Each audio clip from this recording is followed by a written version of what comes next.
You built a monster.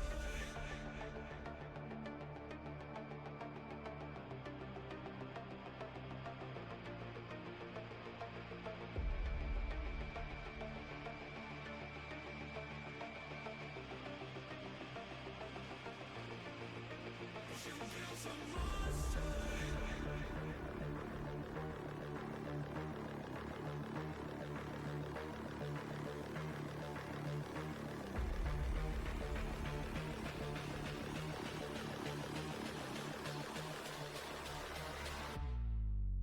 You built a monster.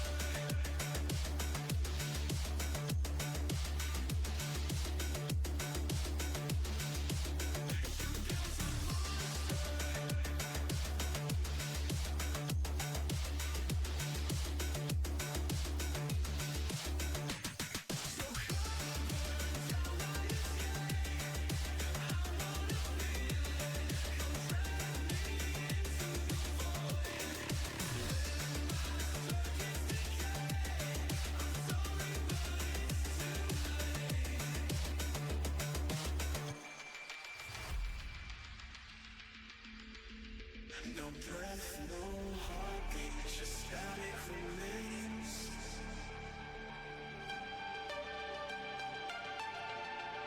Hollow reflections, ghosts in the cold.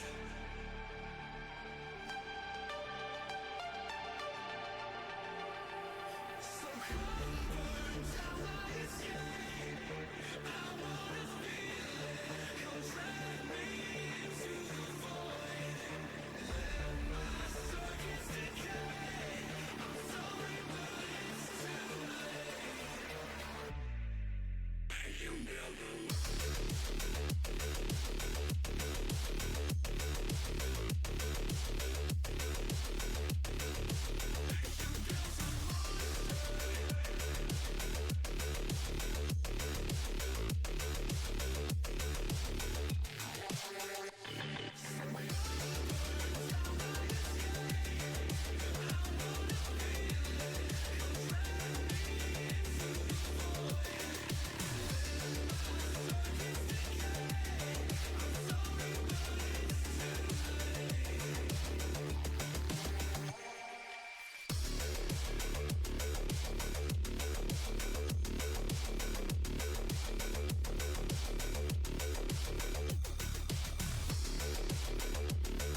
Hello?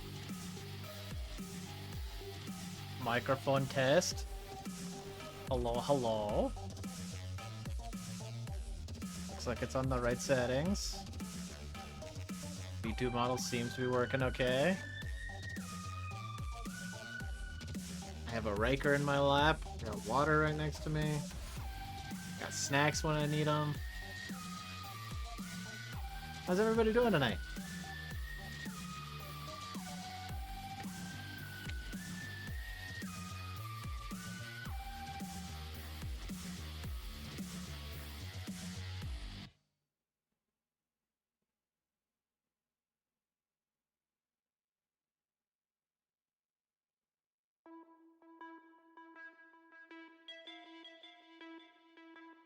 Riker's mad at me at the moment because I wouldn't let him sit in my lap while I was eating dinner. He wanted so badly to sit in my lap, and I kept moving him. He went to a different room for a while and just glared at me from the other room.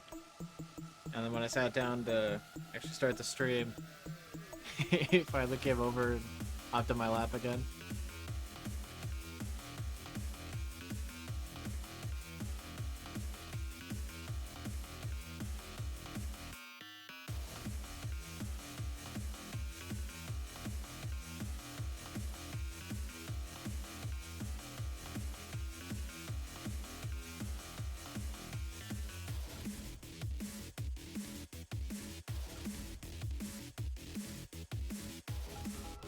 Now he is purring very contentedly.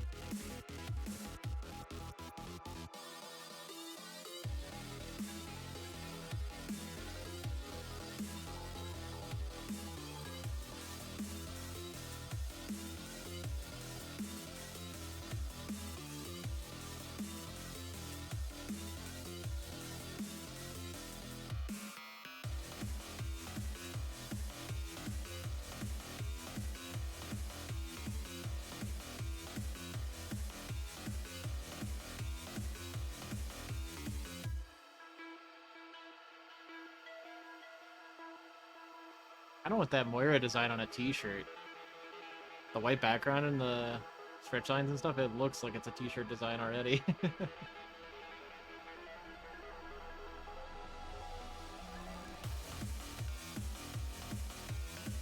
I'm just now realizing I had not considered Alchemancer clothing before this.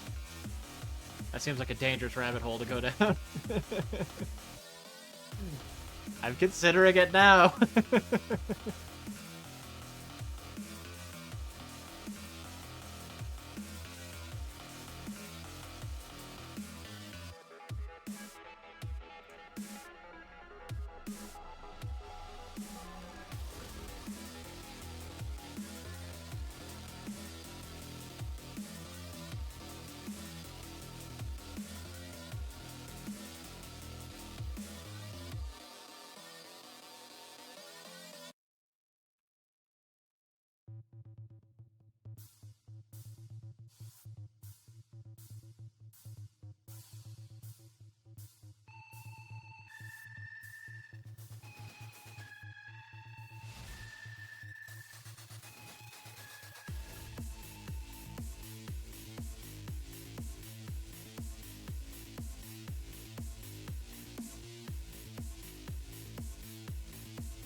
We're close.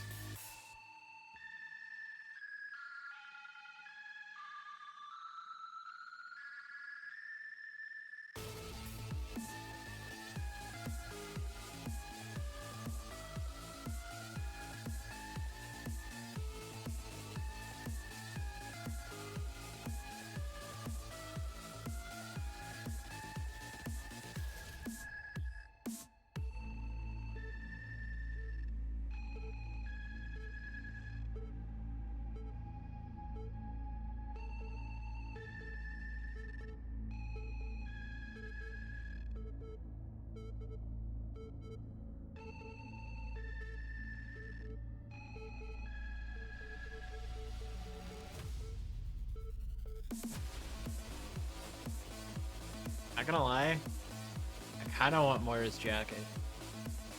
Like, I've always loved the way it turned out, where it's so poofy, and it's just like such good shades of colors. The light blue, purple, and the orange. Like, I would rock that. I would rock that jacket so hard.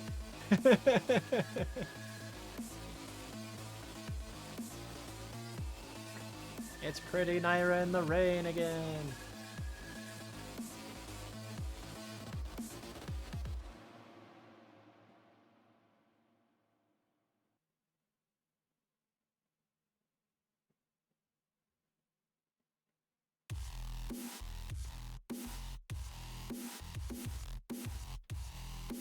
I will say it's been super fun approaching artists about the book project, because I don't think a lot of artists get to draw illustrations for books, and they usually geek out about it. They're like, "What, you wrote something? And you want an illustration for it? That's so cool!" Like, are you kidding? You're bringing the characters to life and putting them on the page, and I get to look at them. That's cool! So mutual geeking out and excitement tends to happen, and it's great.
Well, here's hoping I remember the voices I came up with last time.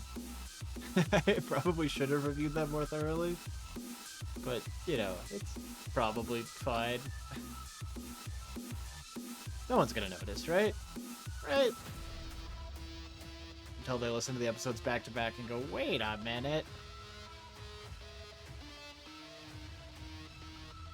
This guy's got no idea what he's doing.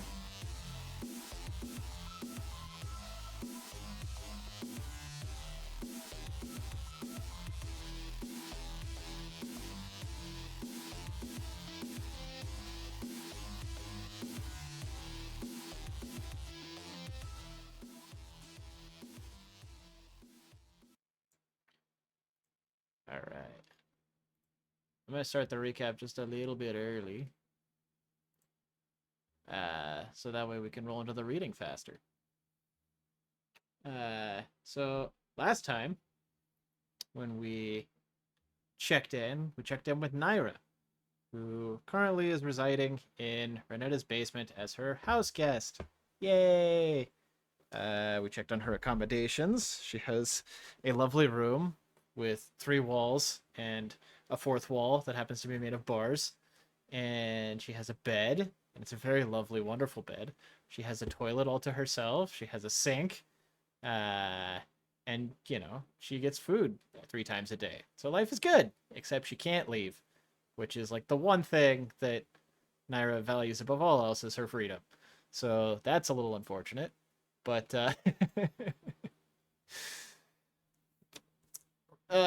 Moira came down to check on her because she's upset that her mother is holding a hostage.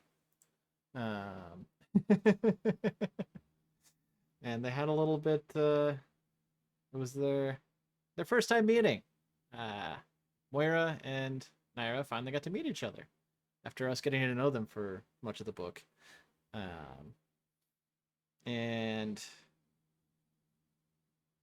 from there, we went over to Tolson on Chief Bradburn's last day, and we saw what Tolson is like to his fellow officers. We saw that he's actually a pretty observant guy, even though people don't, you know, usually credit him as such. And when he went to talk to his uncle, he found his uncle celebrating by toasting old files, which, the legality of is unclear. Probably not particularly legal, but he was the former police chief. What are you gonna do, right? Tolson happened to notice that the files that he was getting rid of were rap sheets for a handful of Nulfs, one of whom Tolson happened to recognize the name of. Silatra, which was the name that poor little Mr. Bryce gave during his interview as the name of the potential killer. So Tolson yanked the files out of the garbage can, ran for a fire extinguisher, and that's where we left him. From there, we went over back to Moira, who went out to Naira's house, peeked around a little bit, recovered a lot of alchemantic materials and tools, and brought them back to Naira in her mother's basement for a little one-on-one magic tutelage. Moira and Naira spent the next day going over the many mathematical requirements for alchemancy, how it is both magic and science, and math, lots of math, which Moira is not a fan of, but it's kind of one of those things that if you want to do the fun stuff, you gotta do the other stuff too. It went well, so well in fact that Moira started hearing colors, so that was fun. But she got quite a thorough lesson and a little bit hooked to the feeling of experiencing magic. From there, once they ran out of materials, she wanted more, and assuming she couldn't just go to her mother and say, "Hey, Mom, buy me magic things and also drugs, wink wink, please, please," she decided that she was going to have to take it upon herself to visit alternative sources and acquire more prism so that she could continue practicing with magic. So she went back to the source of the rally she'd visited about a week earlier and discovered the members of Evo hanging out there. And she marched in with a bag full of cash and asked for drugs. And it went surprisingly okay.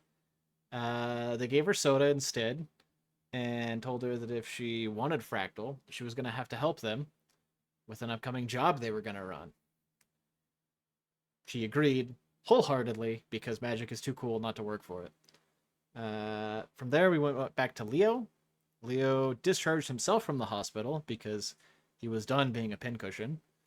And on the way out, he stopped in to see his mother in the neurology ward.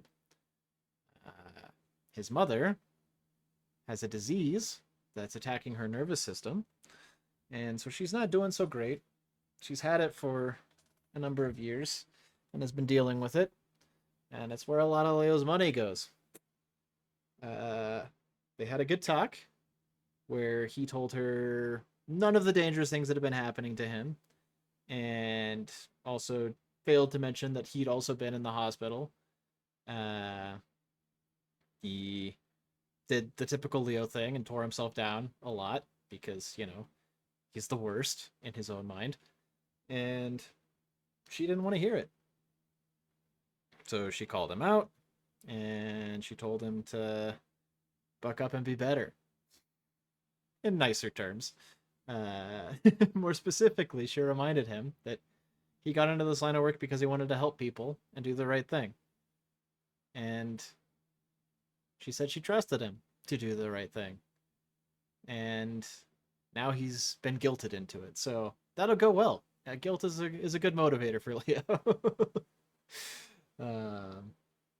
So we pick up the story by going back to Moira.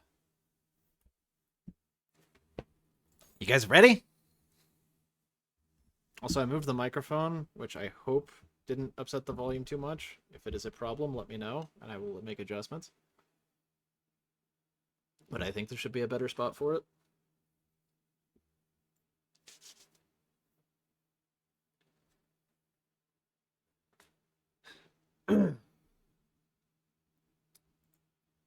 Chapter 20. Smelling gas.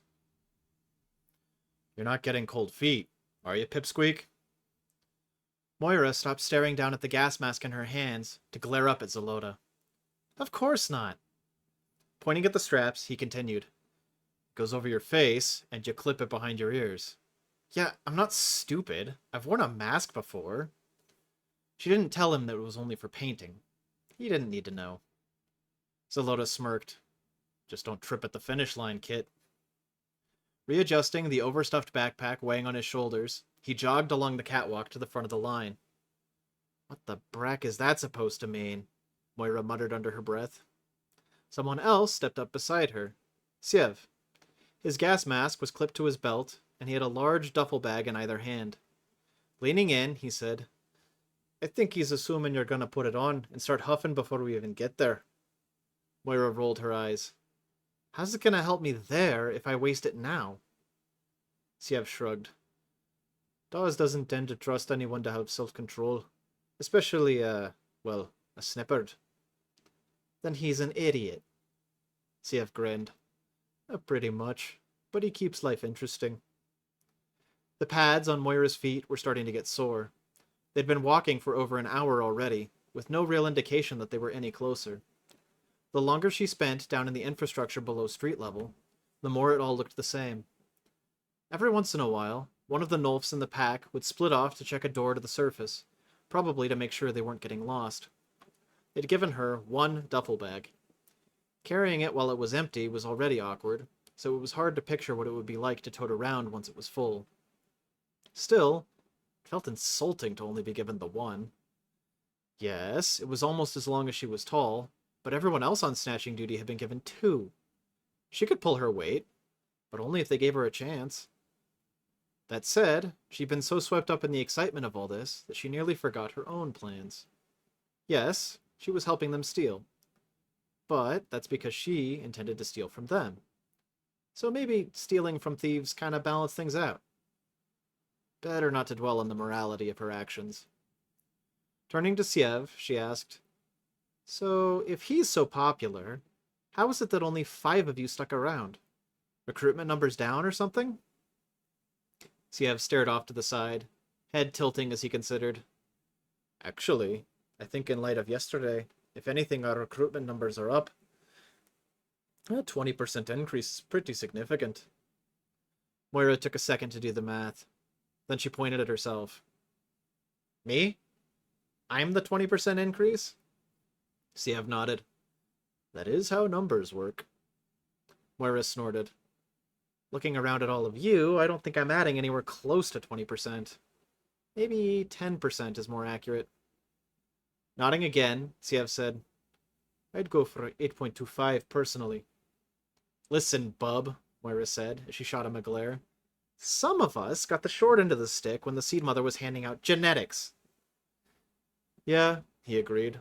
Some of us are pretty short. Oh, don't give me that. You're like 6'3". You're practically a giant. Don't feel like one. I'm average around here. Vanina, even Naomi's taller than I am. He gestured to the only other girl in the group. The woman had been imposing while leaning against the wall as a bouncer. Seeing her dressed up in an outfit that had more than a dozen pockets, while also carrying 2 Whoop. There's the first one, boys and girls! Alright, try it again. Seeing her dressed up in an outfit that had more than a dozen pockets, while also carrying 2 duffel bags, each of which could probably hold Moira if she squished herself into a ball. Naomi was a walking tank compared to scrawny little Moira. Plus, her spiked mohawk gave her several inches beyond even her own ears. Watching this woman walk felt like watching some sort of demigod in motion. That was what Moira had to outperform, so no pressure. Moira was forced to tear her gaze away from Naomi. Moira was forced to tear her gaze away from Naomi to remember where the conversation had left off. Doesn't answer the question. He's popular, you guys have a good cause, and you were giving handouts. So where's anyone else from that night? Siev shrugged. They go where the fractal is. They tell their friends, they bring more the next time, they get amped up, they get high, and then they peace out. Think of them as kind of the standing army, if you will. Well, we kind of make up the core group. Evo has a standing army of drug-chasing youth? To do what? Storm the halls of the 13? At some point, that's the hope. Though probably more protest on their front steps and expose their guards as self-righteous hypocrites than actually break in. Isn't violence kind of Zelota's whole shtick? He's literally taking credit for murdering members of the 13. That was the part Moira didn't get. Her mother was convinced that Naira was the Alchemancer that had been killing the 13. Yet Zelota was claiming the same thing about himself. He clearly had some alchemantic knowledge and ability, but he hadn't done anything cool or artistic with his flames. Moira doubted she was any less of a novice than he was. And in thinking about Naira or Zelota, she just couldn't see either of them as killers. Neither of them seemed like the type. Siev's lips twitched and his face scrunched up. He's just passionate. Then he shrugged. There are some people out there who deserve to die. If the Snops won't administer justice for the people of Cyphus, then somebody's gotta do it. And you get to decide that. She must have struck a nerve, because his grin remained, but his gaze wandered. Nah, we leave that to Zelota. We're just his grunts. All right, Zelota called out, his brusque voice echoing off of vandalized walls well out of Moira's reach. She glanced down, trying to imagine how far his voice was really traveling, and if there was some deep sewer creature far below following them. This is it. Rolf, Erds, and I are gonna... Whoop. That skipped a whole bunch of pages. Whoops. Let's try this again. Rolf, Erds, and I are going to the surface from here. Siev, Naomi, Jurgen, take the kit. Go to your door and wait for the signal. Remember, when you feel the first rumble, you got probably 5 minutes. When you feel the second, you've got 2. Grab what you can and be ready to meet us on the street, because I'm not carrying any of this or any of you home. You fall behind, you get left behind. He gave Moira a deliberate look and a sneer, so she flicked him off. Beside her, Siev saluted. Aye, sir. Zelota rolled his eyes. Just get it done. Naomi gathered her bags in one hand as Rolf gave her a hug and then a smooch. Apparently, they'd been a couple for forever, which seemed to give people the right to publicly affectionate themselves whenever and wherever they felt like. Couples were gross. They broke off the kiss, then brought their foreheads together. Seed mother, you'd think they would be conscripted to fight in Fanina. Finally, they disentangled their fingers from each other's hair, and Rolf followed after his teammates. Neither had waited for him. Readjusting her bags, Naomi glanced back at everyone. Ready? Jurgen, the scrawnier of the two that had been playing cards with Siev the day before, just grunted and started walking. Guess so, Siev said, following after. Moira must have still been scowling, because Naomi asked, Have I got something on my face, Pips? Yeah, it's called drool, and frankly, it's unsanitary and disgusting. Naomi shrugged. Only if you don't know where it comes from. Which you don't, Moira pointed out. Au contraire, Pips. I know exactly where that mouth has been. Then she blew a bubble out of some chewing gum Moira had never seen her put in her mouth. While Moira felt her eyes bulging at this new level of gross, Naomi gave her a dramatic wink, chewing with her mouth open. Still tastes like him. Moira shuddered, shaking her head as she started walking. You're worse than my classmates, and I thought they were feral. Rolf and I could probably teach them a thing or two, Naomi noted as she fell in behind Moira. Stop! You! Gross! Just... no! Moira tried desperately to force her mind to dwell on anything other than teenage mating rituals. Fractal. She was here for Fractal, so she could do magic, so she could hear those wonderful melodies again. Eyes on the prize. Behind her, Naomi laughed. That was being generous. It was more of the cackle of an evil witch. The tall, graceful witch pushed past her, brushing against her with her bags. Come on, Pips. You're gonna be fine. Shooting the Amazonian a glare, Moira snapped. My name is not Pips, or Pipsqueak, or Short Stuff. My name is Moira. Glancing over her shoulder, the woman's hair fanned out to cut a menacing profile. Naomi eyed Moira from ears to toes and back, shaking her head with a cockeyed grin. Nah, Pip suits you better. Then she popped another bubble and kept walking. Moira felt her entire muzzle contort in a snarl, and she stomped the catwalk in frustration. She wouldn't let herself use the word that Sergei hated, but this woman was feral, savage, loony, gross, indecent, strong, self-assured, and admittedly, kind of a badass. Moira couldn't decide if she was more frustrated at her own embarrassment or at her jealousy over this woman who was wasting her power and awesomeness by willingly sucking man-face. Let this floozy have her man. Moira was going to get some fractal, and then she would have magic.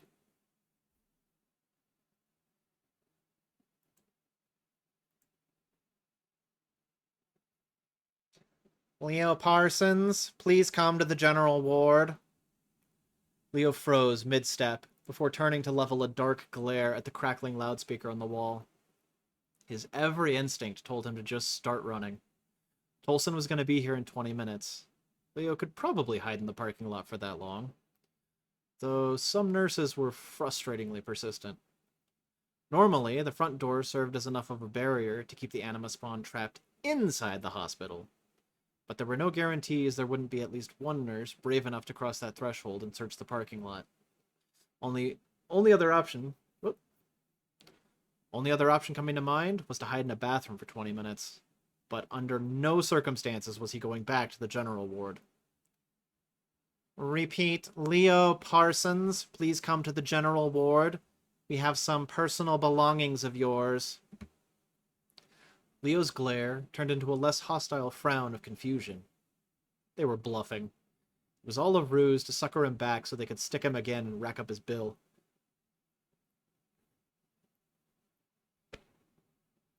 Excuse me. The joke was on them. He had all his things. He felt his wallet, his keys, his watch, and he had all his clothes on. Fanina, he even had his gun holstered at his hip, something he hadn't done with any sort of consistency for nearly 3 years. So it wasn't like he was missing... Oh. His badge was missing. Well, it was more likely one of those sirens had swiped it to lure him back. He'd go back for his badge just for them to take something else. Briefly, he considered asking Tolson to go get his badge once his friend arrived. No, he could do this. With a heavy heart, he returned to the lobby's elevator. It opened, and he was immediately bathed in sunlight. Whatever genius had decided to build the elevators with a view of the outdoors should be fired from all future hospital projects. Nobody actually wanted to be in a hospital, so taunting them with glass elevators that let them glimpse freedom without actually allowing it was an extra level of cruelty. Turning his back to the sun, Leo pushed the button for the 5th floor. Ever so slowly, the elevator made its ascent. With a frustrated sigh, Leo turned to look out the sides. Beside him, he saw more elevators rising and falling, each with its own group of hospital staff and patients. Thank the Seed Mother, his elevator was empty. All he could focus on was escape, so having to talk to anyone was the last. The door opened on the 3rd floor, and a pair of chatting nurses walked in. He just had to open his mouth. Leo suppressed his snarl, forcing a polite smile, and deliberately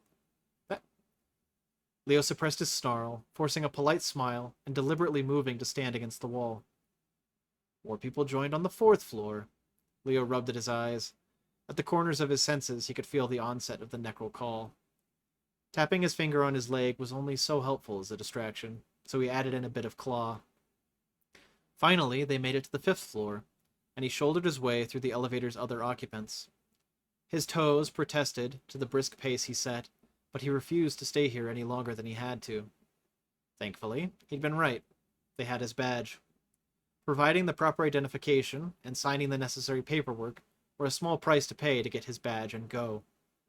As soon as he had it in hand, he practically ran back to the elevator. His impatience led him to tap his foot while he waited, but that stopped pretty quickly as his toes shared their suffering with him.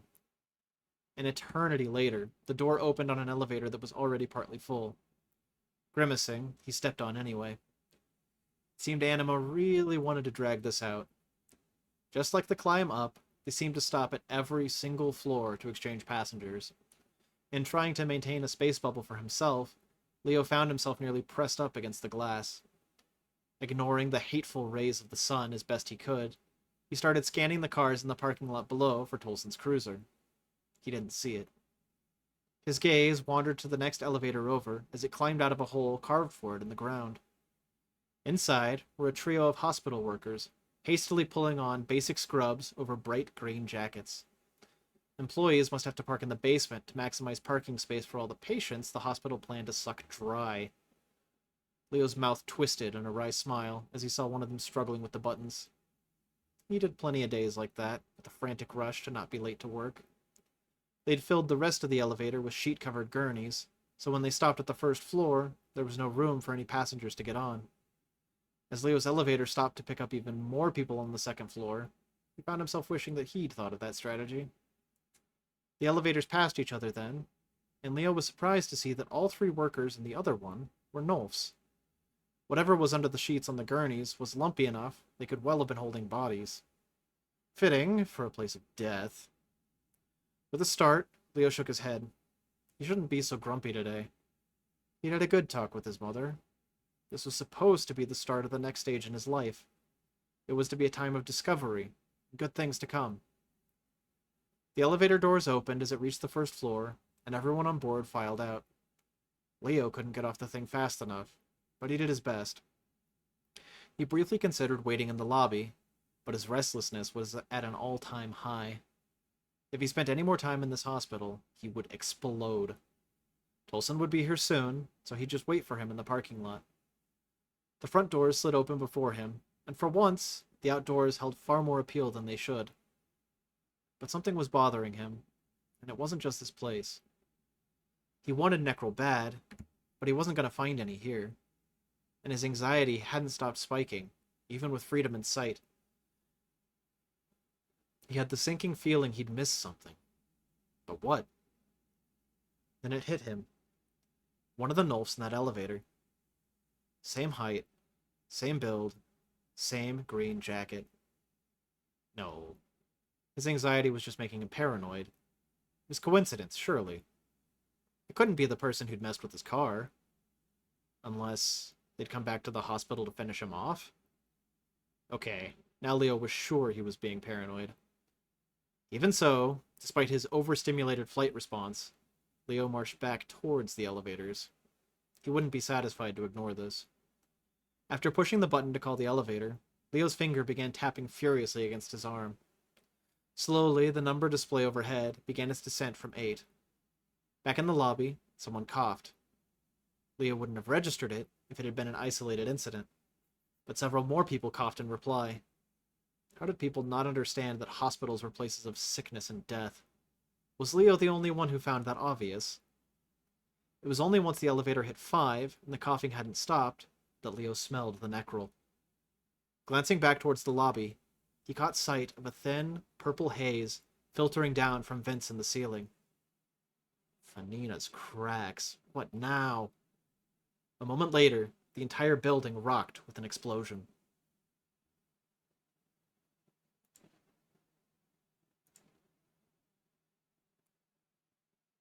That's the signal, Jurgen said, as if it hadn't been obvious to everyone. Siev nodded. Masks on. Naomi, you're up. All three slid their gas masks on with ease. Moira had to fidget with her straps to get it to fit comfortably. Even when she had it where she wanted it, it still fit a little awkwardly. It had been designed for someone with a longer muzzle than she had. Got it, Moira? She glanced over to see Siev eyeing her through the glass in his mask. Reaching over, he gripped her mask and gave it a bit of a shake. Feel snug? Smacking his hand away, she nodded. Yeah, it feels fine. Don't forget to pinch the... Yeah, she interrupted. I can remember and follow basic instructions, Mom. She caught a glimpse through his mask of his lips curling in a grin as he reached up to jam a thumb into his filter. Following his lead, Moira pushed on the special depression in her own filter until she felt it give. A moment later, she caught a whiff of damp soil and crisp rain, and the colors around her sprang to life. Closing her eyes, she took a deep breath and focused on the melody she was beginning to hear. A tickle in her throat started... Whoop! A tickle in her throat started a coughing fit. There was something about this stuff that was more overwhelming than Prism, but she could handle it. She had to handle it, or stealing more of this stuff wouldn't do her any good. Still, the sensation made her lightheaded, and she had to brace her hands against her knees. Forcing herself to keep breathing, she let the heaviness enter her until it settled. A hand came to rest on her back. Gonna be alright, Moira. Focusing on the notes present in Siev's song helped her push through the haze of whatever additives they put in Fractal. Not completely, but enough to let her function, despite the slight mental lethargy. His song felt coy somehow. The rhythm was punchy, but almost experimental, like it didn't want to give up. The rhythm was punchy, but almost experimental, like it didn't want to give more about itself away than necessary. Blinking back a few tears from the brief overload, Moira straightened up and nodded. Yeah, I'm good. Give me a moment, Naomi said. There was power to her words, a backbeat and bassy drive that carried her deliberate and tough nature. But there were also tones of something softer, almost flirting with the bass tones, but never quite harmonizing. Reaching into a pocket, Naomi fished out a small crystal that Moira now recognized as Aquam. Naomi cracked it between fingers and thumbs, and Moira heard the release of energy, like the crashing rush of water filling a sink. Holding up the crystal to the padlock barring them entrance, the woman leaned forward. Holding up the crystal to the padlock barring them entrance, the woman leaned forward and breathed out through her mask. Moira heard the rushing melodies of the water slow and grow melancholic. As she watched, frost flowed from the crystal, coating the padlock in a thin layer of ice until the song died.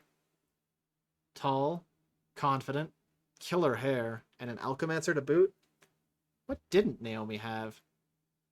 Still, as impressive as this woman was, shaping the ice like that hadn't seemed that complex. Moira could probably do it too if she tried. Reaching into her bag, Naomi removed a crowbar and thick sledgehammer, both of which she tucked against the side. After ramming the crowbar into the gap between prongs of the padlock, she took a step back and swung the hammer in a wide, two-handed overhead arc. Sparks flew as the hammer hit the flat end of the crowbar, and the frozen lock shattered. Jurgen cleared the debris as Naomi put her gear away. Okay, so the walking Nulfin goddess was also gifted with strength. Seed mother, the world wasn't fair sometimes. A purple haze seeped in as Jurgen opened the door. I hate this part, he muttered. Just focus on pushing it away from your lungs, and you'll be fine, Siev said, probably more for Moira's sake than anyone else's. Left behind stays behind, Naomi reminded as she grabbed her bags and entered the hospital. Jurgen shot a look at Moira, snorted, and followed his friend. Leaning down, Siev said, Don't panic. Just try to picture every breath keeping the purple away. You've smelled Necrol before, I'm sure. But with Fractal in your system, your breath can keep it at bay. So just breathe normally, Moira said, scowling up at the man who was currently breaking her cardinal pet peeve by stooping to talk to her. And engage your imagination, the Nulf boy said, waving his hands dramatically in front of them both. Fractal seemed to allow one to tap into magic, like Prism, but it clearly impaired judgment. That said, Moira had to admit this was exciting. Besides, the hospital was another tax on the poor to line the pockets of the 13, like her mother. So robbing them made her feel a bit like a champion of the people. Except she was going to rob the robbers afterwards. 2 wrongs make a right. 3 rights make a left. Wow. Fractal was making her a little loopy. Taking a deep breath to try to regulate the rush, she focused on pushing back against the encroaching necrol and stepped into the hospital.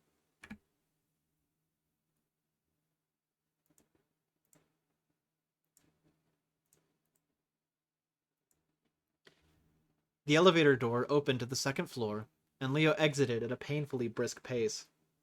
He still smelled necrol up here, but he couldn't see any hanging in the air. Nurses went hurriedly from room to room, trying to calm patients. "Sir, I need you to return to your room," one said as she nearly ran into him. Shaking his head, Leo flashed his badge. "Not here for treatment. Did you see anyone suspicious come through here before the explosion?"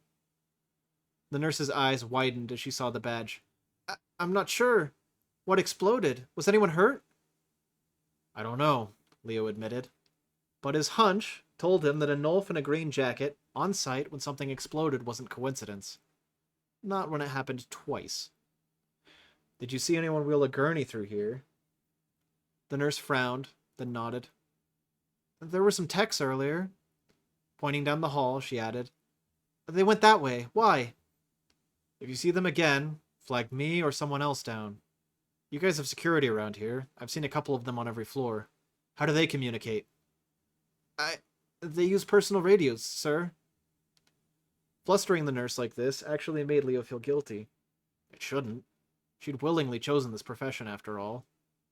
But still, she was panicked and scared, and now it was his job to be useful. Reaching out, he gripped her by the shoulder. "There's a phone up here, right?" She nodded. "Good. Go call the police. I don't think we're dealing with an accident." Hearing that didn't seem to help her anxiety at all, but she nodded again and took off down the hall. The next few minutes were spent weaving through the crowd of nurses and staff, racing around like ants scurrying away from a flood. He bumped more than a few shoulders and earned a fair number of snarls and complaints. Peeking in each room as he passed wasn't good for settling his stomach. Every patient he saw on this floor was a kit. Nearing the floor's central desk, Leo saw several staff members having a heated debate over what to do. "What if it was a bomb and the building's been damaged?" a middle-aged snipperd in nurses' scrubs was saying. "What if there's more?" "We don't know that for sure. Maybe there was some sort of equipment malfunction in the basement. Or maybe a car accident in the underground garage." "You think a car accident would shake the whole building?" the first one spat back. "I'm telling you, if there's been any sort of damage, then we need to evacuate the patients now." "Bad idea," Leo interjected, leaning on the corner of the desk with his hand. "The lobby's compromised. Some sort of smoke and necro leak. It's no environment to take kits through." All three staff members turned to regard him with nearly equal levels of skepticism. The grouchy one spoke up. "And who exactly are you?" Fishing his badge off his belt, he held it up for all three to see. "Police Chief Leo Parsons, District 3. He nearly gave his last position as habit. Even just saying his new rank out loud didn't seem right. The staff members didn't look like they believed him, and he couldn't blame them. He still didn't believe it either. The one who hadn't said anything yet found enough courage to ask, "But this is District 4, and a hospital, not a police precinct. We're supposed to save lives here." "Yeah, so am I, Dipdross," Leo thought. He immediately suppressed the thought, along with the subsequent thought that he was talking with a bunch of hypocrites. Swallowing a snarl, he tried to find his calm voice. "Just call the lobby before taking anyone down there. Don't take my word for it. Confirm with your people." The grouch had the phone off the hook before he'd even finished giving the suggestion. They gave him a sneer as they waited for the lobby to answer. Sneer faded as the seconds wore on, and no one picked up the other end. Finally, nose twitching in frustration, they hung up the receiver with an unsteady hand. No response. The other two staff members' ears drooped. One's fur stood straight out like she'd stuck her hand into an electrum light socket. "I won't presume to tell you ladies how to do your job," Leo said in as even a tone as he could muster. "But I recommend that you don't leave this floor until we know more about what's going on." "That seems like a good idea," the grouch admitted, before picking up the phone to try it again. Leo turned his attention to the other two. "Have you seen any Nulfs come through here, wheeling several gurneys?" They glanced at each other. Nolfs? In this hospital? One asked. Then the other's eyes widened. I did see a couple maintenance workers using gurneys to wheel equipment towards the other end of the ward. We've been having trouble with the aquam cooling system on our floor, so I just assumed they were here to fix it. Which way? Leo asked, hand already leaving the counter. He turned so fast when they pointed that he nearly tripped over a nurse pushing a patient in a wheelchair. Her cry of alarm was cut off as he warned her to stay on this floor. Her annoyance turned to confusion, but he didn't stay to repeat himself. Not wasting any more time looking in patient rooms, Leo returned to weaving through the foot traffic that panic had produced. Down the hall, a side door opened, and 3 figures stepped out, wheeling a pair of gurneys between them like a chain. They had hoods pulled up over their ears, and their scrubs were long enough to hide their fur color. But they each stood a full head over the crowd of sneppered hospital workers. Even at a glance, it was obvious what they were. As they glanced around to survey the crowd, Leo saw gas masks covering their extra-pointed snouts. That was a bad sign. The crowd parted for them as the train moved out, getting out of the path of the gurneys by instinct. Leo increased his pace. Reaching the door they'd exited, he shouldered it open for a quick glance inside. It opened on a room with the contraption that controlled the ventilation in here. Leo had no idea how it worked, but a panel had been removed from the ducting. Beneath it was a scattering of discarded crystal fragments. Shutting the door again, he followed the trio of Nolfs.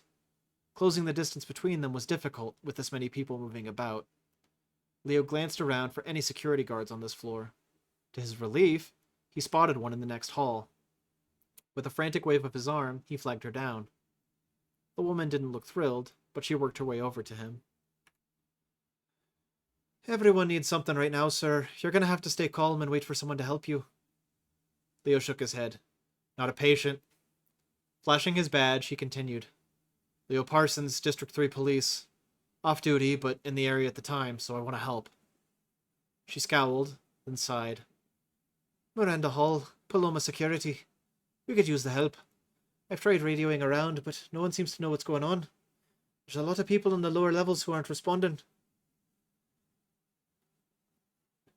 Leo interrupted her, grabbing her shoulder with one hand, then pointing at the Nolfs still working their way down the hall. They dropped something down the vents, and I've got reason to believe they're behind the explosion. Following his finger, she had to stand on her tiptoes to see over the crowd. She glanced back at him. You sure? Leo nodded. He braced for a snide remark to an off-duty snop, but it never came. Instead, she gave a resolute nod, unholstering an electrum baton. Together, they pushed down the hall, increasing their pace as they pursued. The Nolfs came to a stop at the elevators.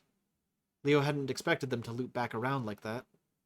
While the Nolfs watched the overhead display, Leo and the guard walked up until Leo was within touching distance of the gurney in the back. Someone want to tell me what's going on? The guard asked. This close, it was obvious that the people beneath the masks were Nolfs, and even under the scrubs, Leo got glimpses of green and white jackets. They glanced between each other, then one spoke, his voice muffled by the mask. Gas leak. Gas? The guard asked with blatant incredulity. While she continued a clipped conversation with the Nolf at the front of the train, Leo glanced between the other two. All 3 of these suspects looked to be male, maybe adolescent or early adult. Doing his best to both assume and exude authority, he peeked under the sheets, covering the lumps stacked on the gurney closest to him. He saw a stack of large bags, but they looked empty. What are these for? Leo asked. His casual question was met with fidgeting. The one closest to him shot a hand into his pocket. Please don't pull a weapon, Kit, Leo pleaded in his head.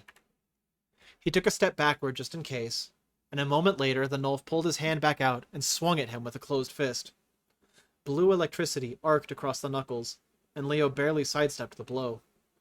Beside him, the other 2 suspects burst into motion, as did the security guard, but he quickly lost sight of how she was doing because the Nolf in front of him threw another punch.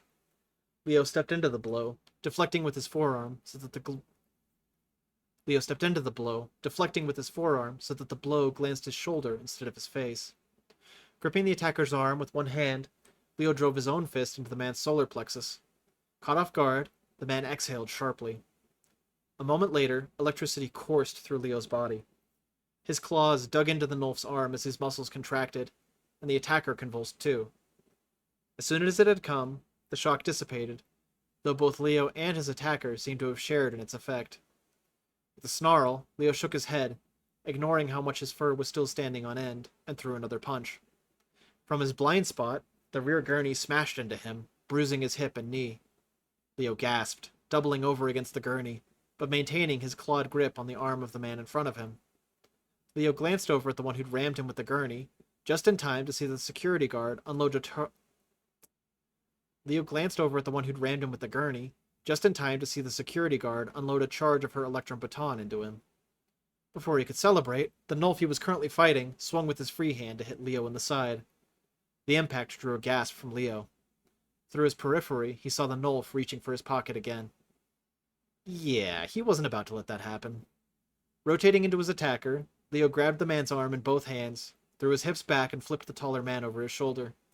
Leo's toes screamed in protest at the sudden increase in pressure when they still had more healing to do, but he gritted his teeth and didn't slow his momentum.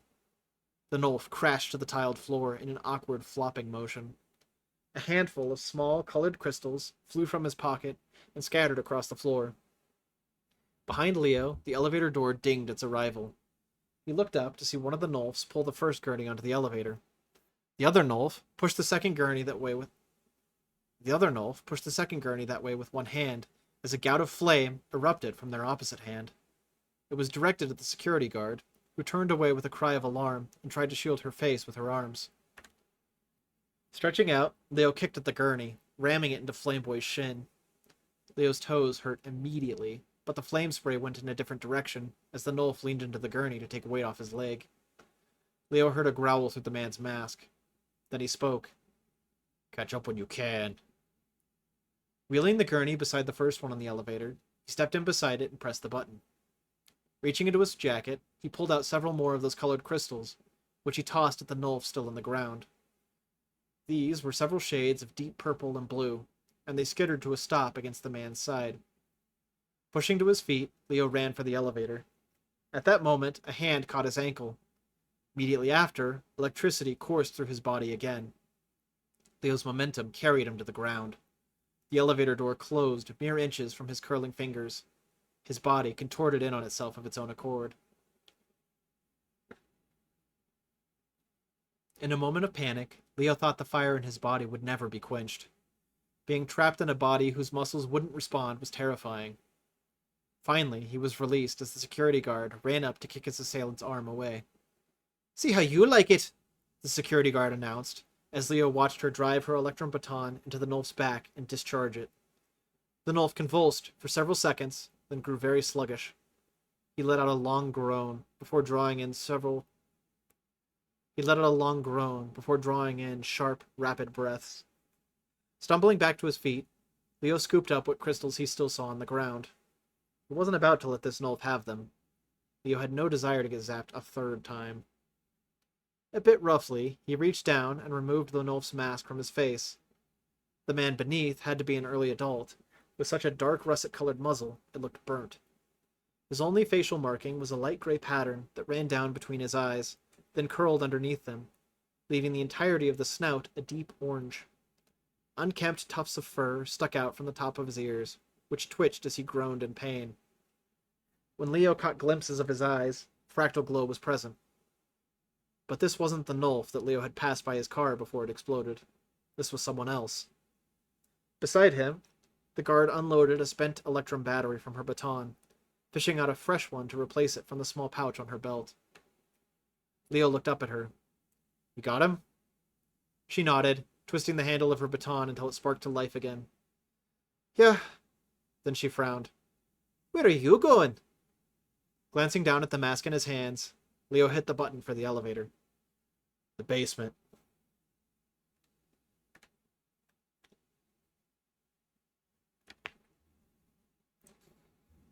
Water break.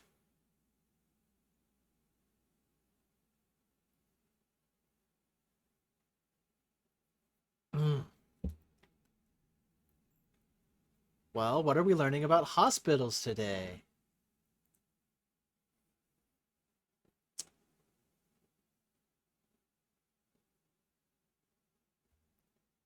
Hi, buddy. I'm not comfortable with you sitting on top of my computer because you might turn it off accidentally midstream, which would be awkward.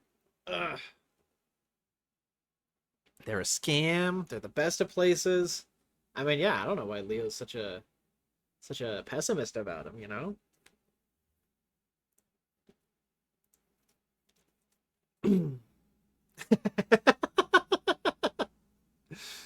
I forgot about the Joker.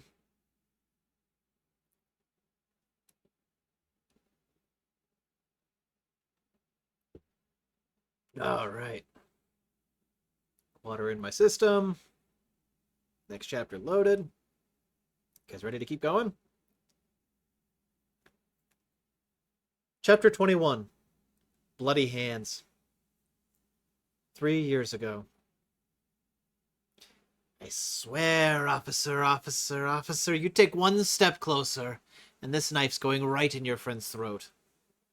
Tolson froze. His hands came up to chest level, extending out in a plea. You don't need to do this, sir. Just let her go. Dropping his voice to a whisper, he spoke out the side of his mouth. Sure about this, Leo? Leo knelt behind the counter, his Ed West 38 cradled in a firm, two-handed grip and steadied on the countertop.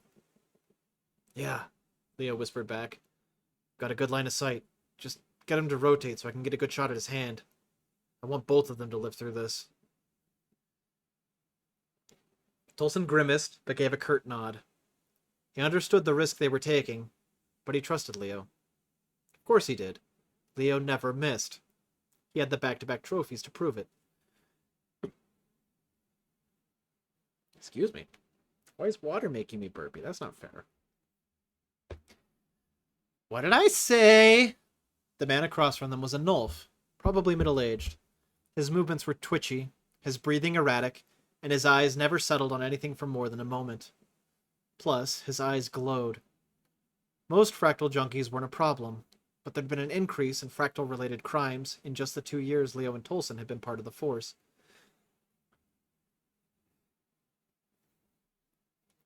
Leo didn't want this man to wind up as another statistic.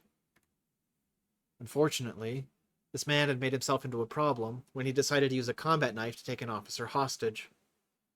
Poor Officer Glintley was snug to the Nulf's side, her muzzle twisted in a snarl. The knife was point-end against the side of her neck, and the junkie's sporadic movements had already started a trickle of liquid that was staining her white fur red on its way to her shoulder. Officer Glintley's ear flattened as the junkie leaned in to speak at her. He's not listening. Snobs don't listen. They have ears, but don't listen. Listen with your ears when someone's trying to tell you something. Sir, Tolson said softly, just put the knife down. We don't want anyone to get hurt. Snobs don't care when a Nulf bleeds. So why should I care when a dirty snob bleeds? His breathing increased in rapidity before bursting from him in a maniacal stuttering laugh. Keep us safe, keep us safe, keep Cyphus safe. But not all of Cyphus. No.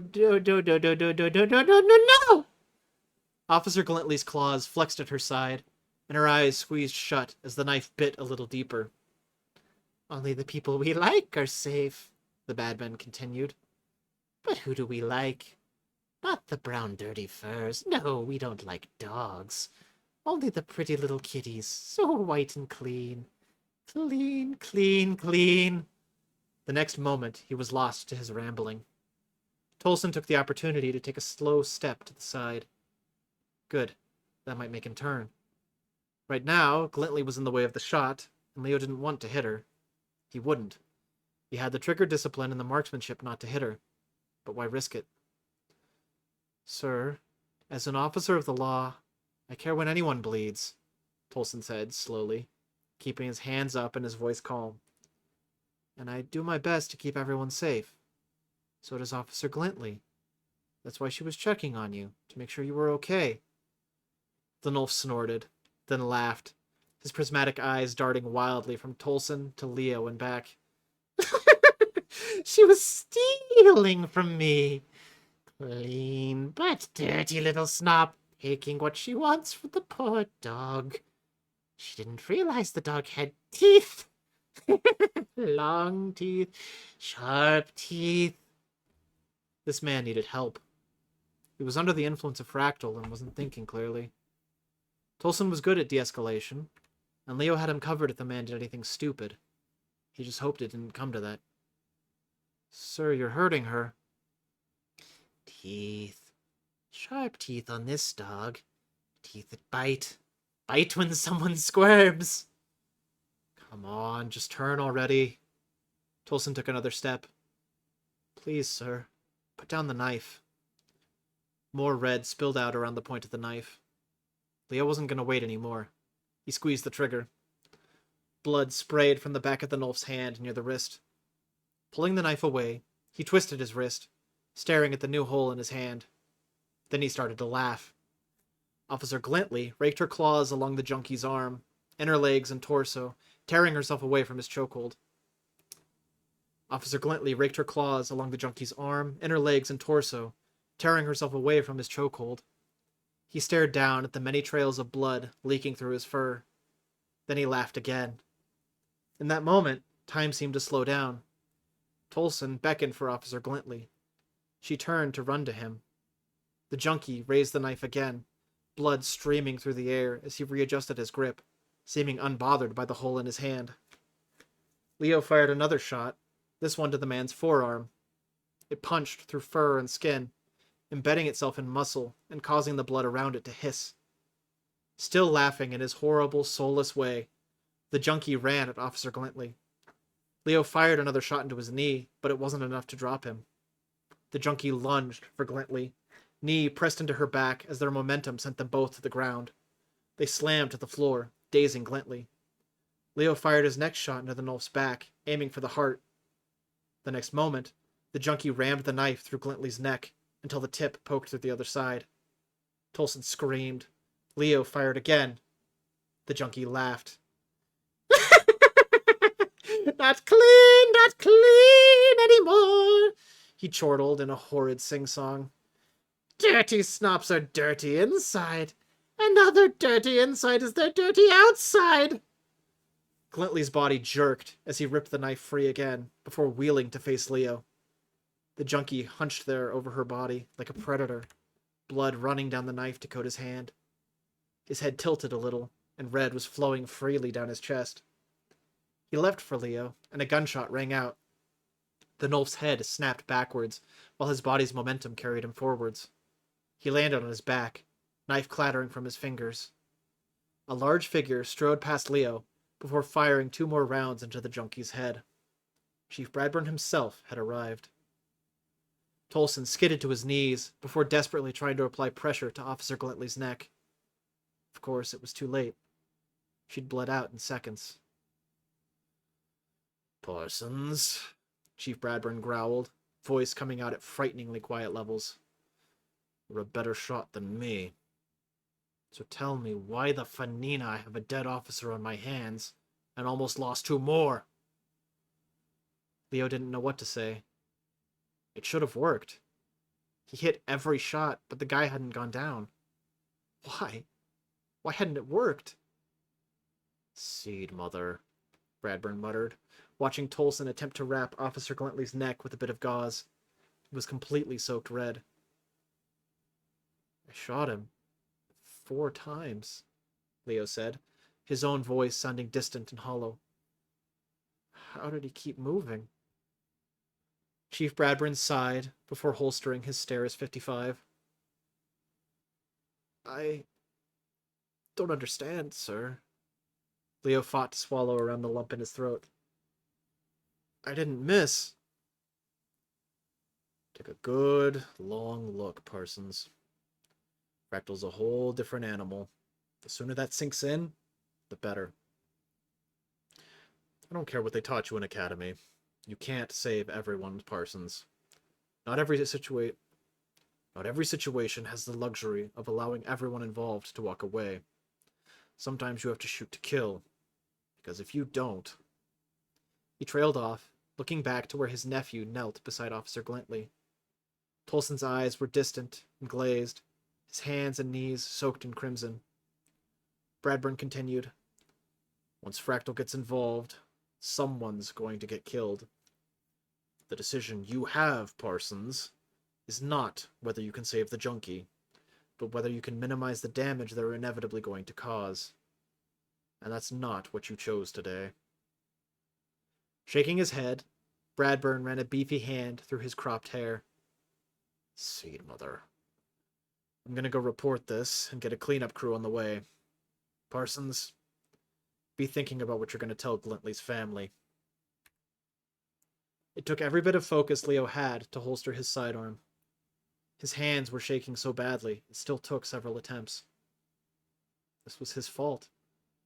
It had happened in seconds, and it was his fault. He could have led by shooting the junkie in the head, and then Glintley would still be alive and able to go home to her family tonight.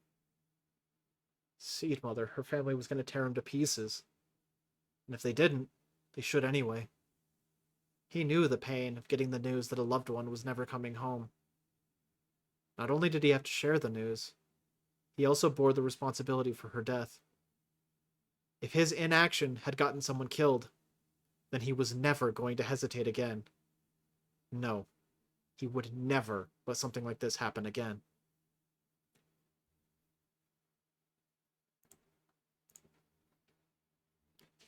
Present day. Moira stumbled down the hallway, her duffel bag bouncing against her knees. The air around them was thick with purple, and it weighed heavy on her lungs despite the gas mask. Worse was the heavy dullness weighing on her mind. The clarity and vividity that she was growing used to experiencing with Prism was still present, but it was being smothered by something else, like someone had thrown a warm blanket over her brain that made it hard to focus.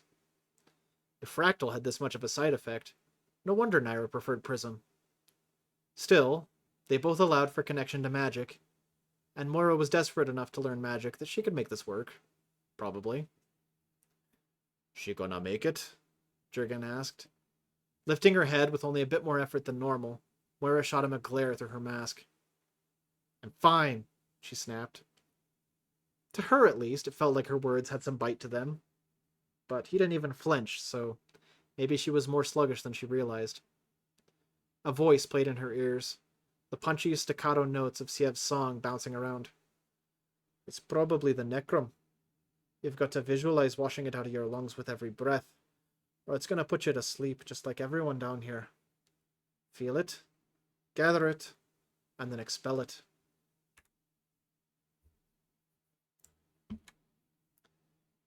He told her this before. She didn't need the reminder. They'd passed nearly a dozen unconscious guards in the last few minutes. Not wanting to end up like them, Moira had been trying to visualize her breath carrying it away, and it had worked a little bit. But it wasn't intuitive. Not like the songs were. Maybe that's what she was missing. Closing her eyes, she focused not on the heaviness or the lethargy encroaching on her brain. There was a resonance to the air around them. A deep thrum living in the purple. She latched onto it. It was subtle, an ambient tone in the background that her brain had almost filtered out and ignored. Now that she heard it, she felt that same resonance vibrating in her lungs, so she tried to match its pitch with a hum of her own. Immediately, the heaviness responded, lifting but not quite leaving her lungs. Like with the other elements Naira had let her practice with, it was responding to her. It wanted to make music with her. Slowly, she increased the pitch of her hum. As she stumbled onto a harmonizing note, more necrom rushed into her lungs as if being sucked in by a vacuum. She coughed, and brief spikes of pain followed, like her lungs were being perforated by thousands of needles. As soon as her humming stopped, the heaviness started to settle again. Taking in as much breath as she dared, Moira started the hum again, matching the resonance of the necrom. As before, the heaviness responded, and the pricking of needles subsided.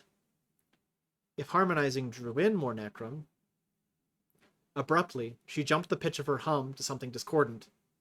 Necrom raced out of her lungs, and her next breath felt clean and light. Better yet, the mental fog lifted a bit. Not entirely, but enough to keep thinking from being a chore. If she stopped the hum, the necrum took a few seconds to start creeping back in. It was more than enough time to get a fresh breath, though. Pretty quickly, she worked out a system of pulsing her own hums that didn't leave her out of breath. She'd found a way to make this manageable, and it was pretty gratifying to know that it was her way to do it. See? Siev said. See? Siev said. Told ya, it's that easy. You look better already. Glancing up at him, Moira realized that her new revelation had taken mere seconds to happen. Naturally, this boy was trying to take credit for her success. She nearly corrected him, but stopped herself. After all, she'd just proven to herself that she could work with Fractal. So she needed to keep these people thinking that she was just some hapless kit. At least until she made off with a take of her own. Moira nodded. Yeah, thanks. I do feel better. Ahead of them, Naomi froze another lock. This one was built into the door, so Jurgen and Naomi both threw their shoulders into it and burst through. The room inside was colder than the rest of the hospital basement had been. It was lined with cupboards, shelving, and freezers. Jackpot, Siev said, stepping around Moira into the room. He walked over to a pair of large disposal bins against the wall, under a sign that read, Waste. Setting his bags down beside them, he reached into the closest bin before lifting out a small, sealed bag a little bigger than his hand. It held a liquid that was such a deep red it was verging on black. Jurgen joined him a moment later, and they began filling their duffel bags with expired blood packs.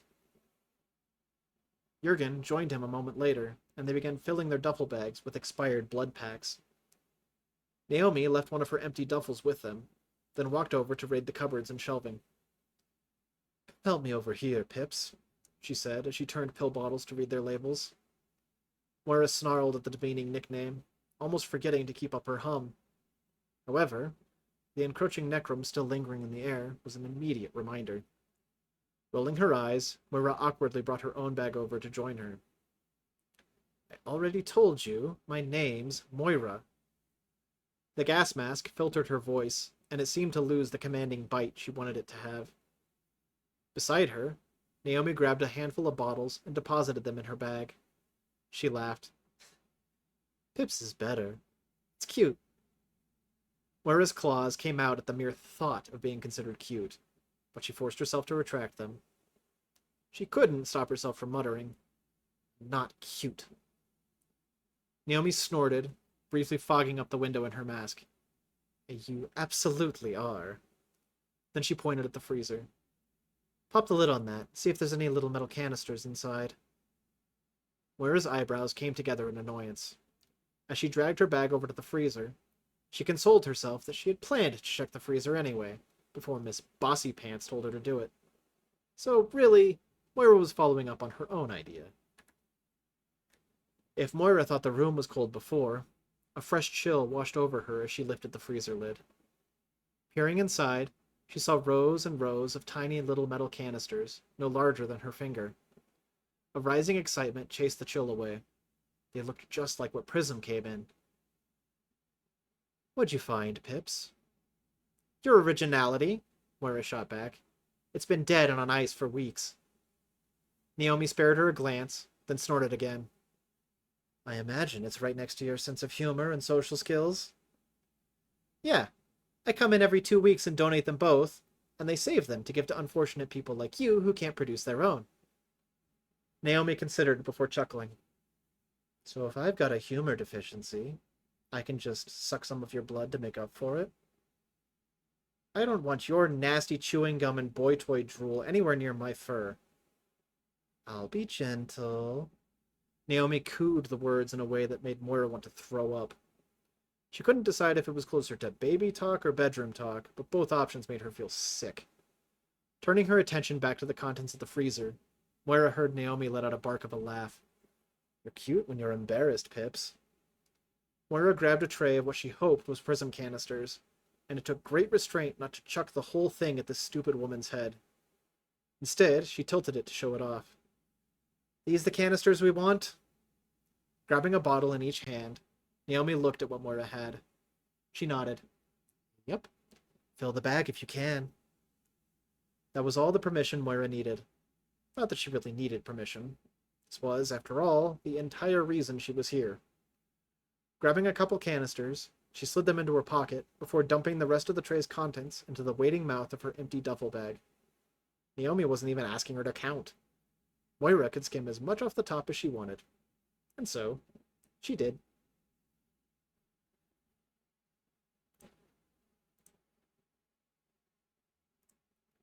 The elevator door opened to a purple haze. Even wearing the gas mask, Leo felt his head start to swim. A heaviness was trying to settle in his lungs, the warmth of Necrol his body had gone without for over a week. It was a pleasant dullness, a calming dullness, one that numbed the soreness in his sides and feet. That was a bad sign.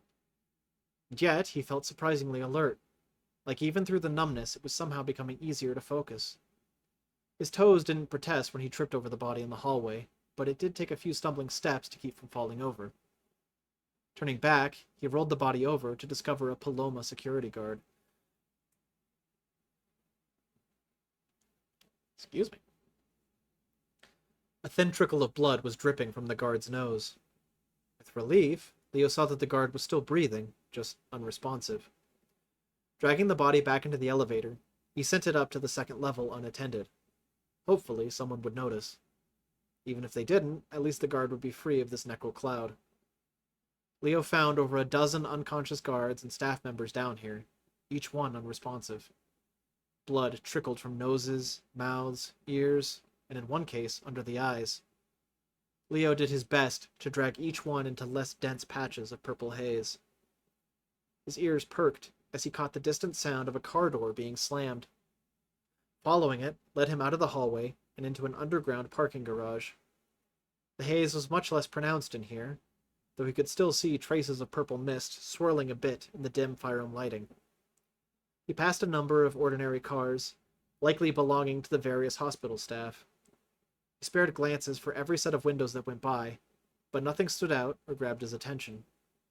Ahead, he heard a vehicle roar to life. Increasing his pace to a jog, he didn't even notice that his body was suspiciously no longer in pain. Hugging the concrete wall beside him, he rounded the next corner in time to see an ambulance engaging its repulsors. It slowly lifted off the metal floor of the garage before the thrusters started to back the vehicle out of its parking spot. A single gurney sat discarded beside it. Drawing his sidearm, Leo checked it over. Melissa had recovered the Ed West 38 he kept in his glove box. Even with all the damage such a little thing had caused, he'd never been able to part with it. He discovered the model during firearm training at Academy, and no other gun fit him quite so well. If his job required him to carry a firearm, he wasn't going to risk making... Wow, 2 in a row. If his job required him to carry a firearm, he wasn't going to risk making... If his job required him to carry a firearm, he wasn't going to risk making future interactions even worse by using a gun he wasn't comfortable with. Taking out the magazine, it was loaded with the full 12 rounds. He checked the chamber, relieved to see that Melissa hadn't chambered any rounds, before leaving it with him. Putting the magazine back in the gun, he still didn't rack the slide. A gun could be useful in more ways than just for shooting people. He really hoped he didn't have to shoot anyone today. Giving the moving vehicle a wide berth, Leo circled around at the driver's side. As the maneuvering thrusters slowly finished backing it out into the open, he ran up to the window. Tapping the glass with his pistol earned him a look of surprise from the Nolf behind the wheel. The look turned to panic almost immediately. "Hands off the wheel!" Leo barked out. The Nolf obediently lifted his hands. He was still wearing a gas mask, and through it Leo caught a glimpse of fractal glow. Leo took a step away from the door, keeping the gun trained on the window. "I need you to exit the vehicle slowly, and I need to see your hands at all times." The Nolf complied to a fault, his door opening with great care. Leo heard another door open on the other side of the vehicle before someone else quietly hopped out. "Come out where I can see you," Leo called. "Both of you!" The one that he could see flinched, glancing back at the ambulance as he tentatively set one booted foot on the ground. A moment later, something rolled underneath the ambulance. The orange object was oblong and spiky rather than round, so it didn't roll very far, stopping a good foot away from Leo. It was some kind of small crystal, like he'd seen them use upstairs, though he hadn't seen an orange one yet. It exploded in a burst of flame. Startled, Leo stumbled backwards, lifting his arms protectively in front of his face. Beyond the small inferno, he heard a door slam shut. Then someone yelled, their voice still muffled by a gas mask. "Go get the others. I'll take care of this and meet up with you after." Thrusters roared to life, and Leo glanced up to see the ambulance drive back the way he had come. He started to run after it when another orange crystal rolled into his path. This time, he was already jumping back as it erupted into flames. By now, the flames from the first crystal were dying, and a figure leapt over them to charge at him. Leo raised his gun. "Freeze!" The figure ducked low, squeezing both palms together. Then opening them, they thrust their hands forward, crumbled crystalline shards dropping to the floor. A second later, a wall of force collided with Leo's chest. His feet left the ground, and he was tossed across the parking garage like a toy thrown by a tantruming child. Leo bounced off a car, hearing the crash of glass as he slammed to the ground. The car's mirror skipped along the ground like a stone on the ponds. Strangely, the impact didn't hurt as much as he expected. Glancing up at the sizable dent his body had made in the side of the car, it probably should have been painful. Though this portion of the basement garage looked pretty clear, his lungs were still heavy with necrol. The impact had knocked the wind from him, and he tried to force in air around the pooling necrol. The filter on the end of the mask was bent at an awkward angle, and Leo felt like he was trying to breathe through a coffee straw. Deciding the damage was probably already done, he fumbled with the straps and tore the mask off his face. Leo gasped in a fresh breath and tossed the broken mask aside. Only then did he realize that he'd lost hold of his gun. He glanced back at his assailant and had to marvel. He'd been tossed nearly 20 feet from his attacker. Just what exactly was he fighting? Was this what the 13 security forces had been up against? The Nolf reached into his pocket, and Leo forced himself to his feet. A moment later, the Nolf threw what he was holding, with the force and form of a baseball pitcher. Leo ran, and a large orb of fire slammed into the car, right where he'd been a second earlier. Leo had never seen anything like it. It looked like a flaming bowling ball of angry reds and oranges that shattered into thousands of tinier grasping flames as it hit the car. Leo kept running, barely ducking out of the way as a second fireball flew over his head to impact the concrete wall beyond the car. His ears flinched at the passing heat. Ahead, Leo spotted his gun resting against the neighboring car. Altering his course, he ran for it. His fingers brushed the metal of the handle before something hit him from behind. It wasn't as strong as the first hit that had thrown him against the car, but it was enough to knock him off balance and send the gun skittering several feet farther. Leo caught the ground with his forearm and face. The shock of pain in his arm was almost immediately dulled, as if the necrol in his system was trying to smother the pain to death. Something dripped from his nose, and he shook his head to clear it with moderate success. Glancing ahead, he saw his gun lying there, taunting him. He scrambled for it, crawling furiously. His fingers caught it, and the grip settled into place. Rolling, he lifted the gun, but the Nolf was already on him. The next seconds were a mad struggle, as both men rolled on the ground and fought for the gun. Leo regretted his boot choice, as it removed his ability to use the claws on his feet. But he still kicked at the Nolf anyway. The man grunted as he took the blow, then removed a hand from the struggle to go fishing in his pocket. Having seen what happened each time the Nolf did that, Leo wasn't about to let it happen again. At the risk of losing control of the gun, Leo freed a hand and swiped out with extended claws. He caught the pocket and the man's hand, tearing gashes in both as he ripped the pocket open. Dozens more of those small, colored crystals fell free, bouncing off his body and clinking to the ground beside the struggling men. Little streams of blood opened on the back of the Nolf's hand, which was clenched in a fist. Leo heard a crack as the fist clenched tighter. Blue electricity arced out from the Nolf's hand before he opened his palm and thrust it into Leo's chest. Leo's grip tightened on the gun as his body convulsed. Being electrocuted was a horrific experience. It was a pain you couldn't run from or stop because you lost control of your own body. Just when Leo thought it would never end, he was released. His lungs spasmed as they attempted to restart his normal breathing patterns. The Nulf wrenched the gun away from his grasp.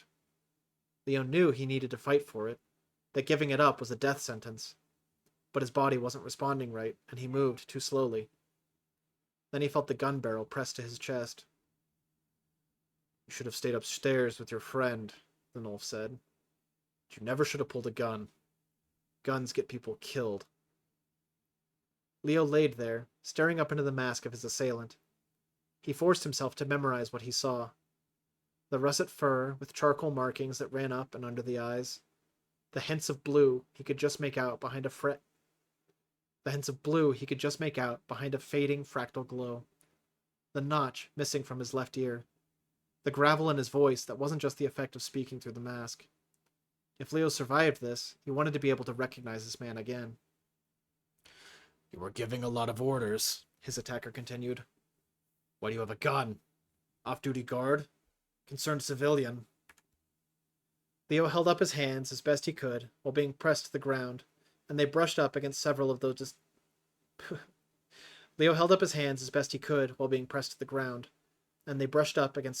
discarded crystals. "No, none of that." "What then?" the Nulf demanded, and Leo felt the barrel bite a little deeper between his ribs. He didn't have to answer. The Nulf spotted his badge, and then his eyes grew cold. "You're a bracking snop." The ice in his eyes turned to fire. The gun began to shake against Leo's chest. Leo winced. He saw in this man's eyes an all too familiar instability that Fractal certainly wouldn't help. Leo might be able to stall, but the option for negotiation had vanished the moment his badge made an appearance. Leo had seconds before he died. He had to make the most of them. His hands tensed. He would only get one shot at this. Through dry lips that still held the taste of Anima's kiss, Leo said softly, "Yes, I'm an off-duty officer. I was here to be treated for work-related injuries after my car blew up." The fire cooled for a moment as recognition set in. That was all the confirmation Leo needed. This was the man who had sabotaged his car. The man who had passed him right before the explosion. The man who had answers Leo desperately needed to help understand why the world had been turned upside down. "You weren't supposed to survive that," the Nulf muttered. "Not that I'm overly thrilled to have survived it myself," Leo admitted. "But it seems that someone wants my miserable life to continue." The Nulf's face twisted with all manner of emotion. Slowly, the fire rekindled in his eyes. "No." Then he shook his head. "No, I got paid already. You need to be dead. I'd apologize, but I don't apologize to snops." "Paid? To kill me? Who? Who paid you?" The news was so baffling to Leo, the questions blurted out before he could stop them. But the Nulf only shook his head again. "Can't say." "Whoever it is, we can protect you. Like you protected my brother?" The fire had become an inferno that would destroy everything the Nulf's eyes touched. "I don't even know who your brother is." The Nulf snorted. "Yeah, because snops don't care about any but their own. We're not doing this. You have to go." Leo's hands tensed again. The moment was coming. "Just hold on it." "Ren," the Nulf whispered through a snarl, and pulled the trigger.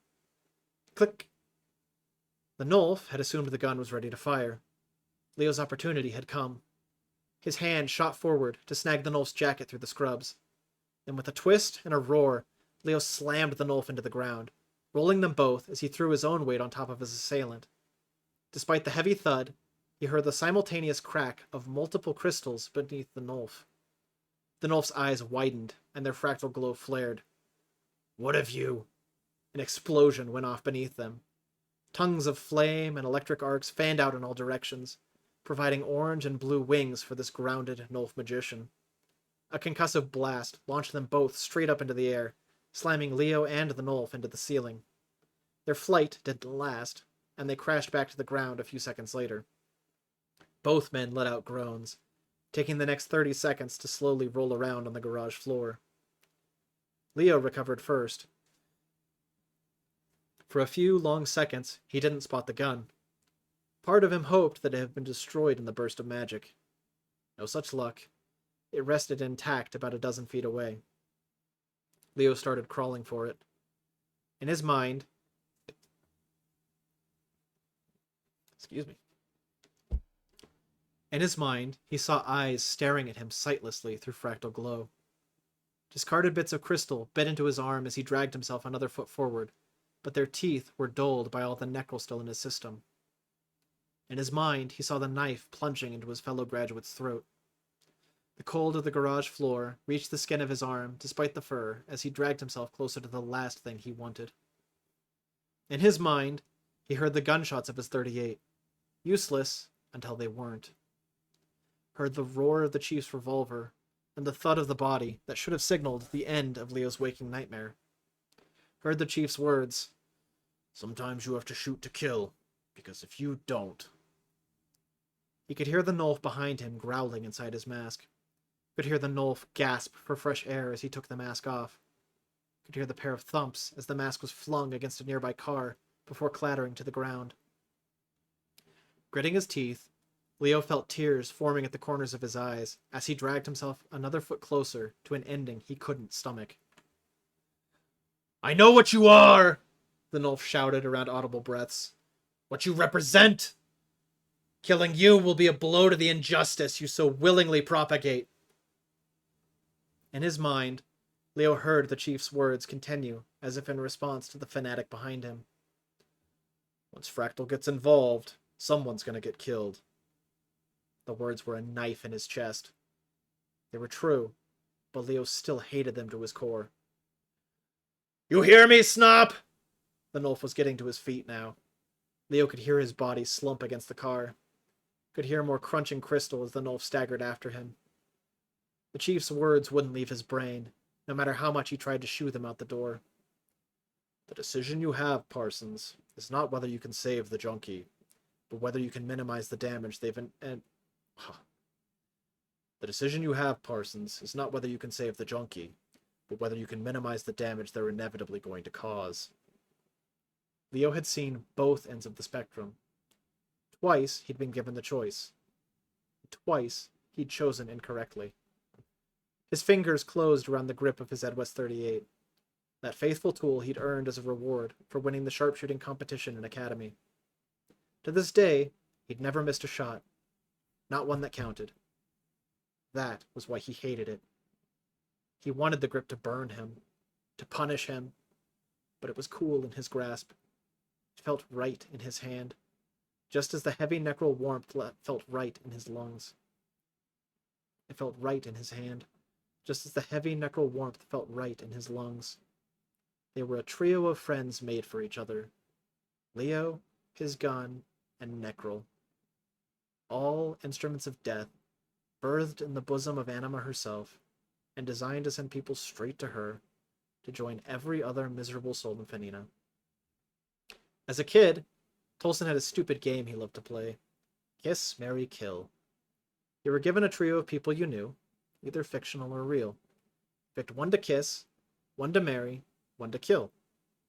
Leo knew his answer here. It hadn't changed in 3 years. He'd married the necrol because he wanted to kiss the gun and kill Leo.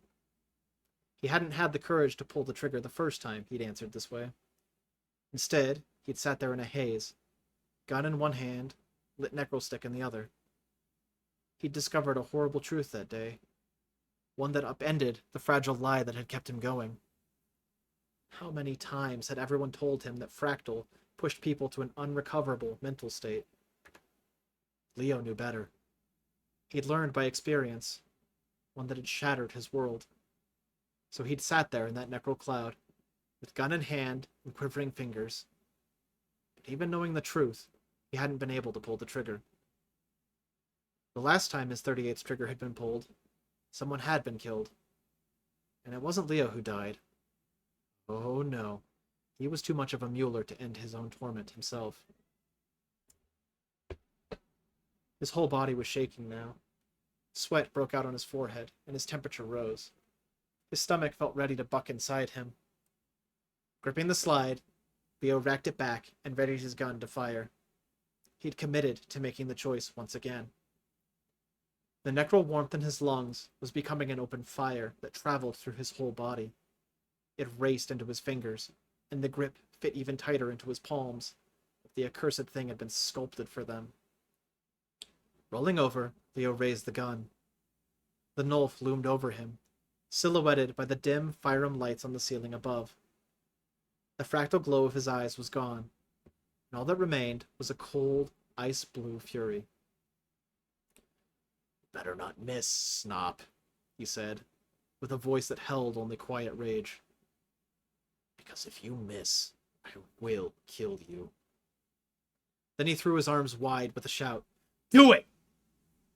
Leo laid there on his back, staring up at eyes already dead. His finger brushed the trigger as he gripped the gun in both hands. He wanted to vomit. He wanted to scream. He hated what he was. A killer. He hated the settling coldness in his mind, and the clarity pushing past the necral numbness. He hated that he was seriously considering doing it again. For the third time in his life, Leo was given a choice with two options. One that decided who lived and who died. He didn't trust himself to make the right choice. Looking past the backlit face glaring at him. Sorry about that. Riker was inches from stepping on the power button. And I grabbed him so he wouldn't do that, because I would have installed him abruptly. And he bit me. Rude. And in this pivotal moment, bud.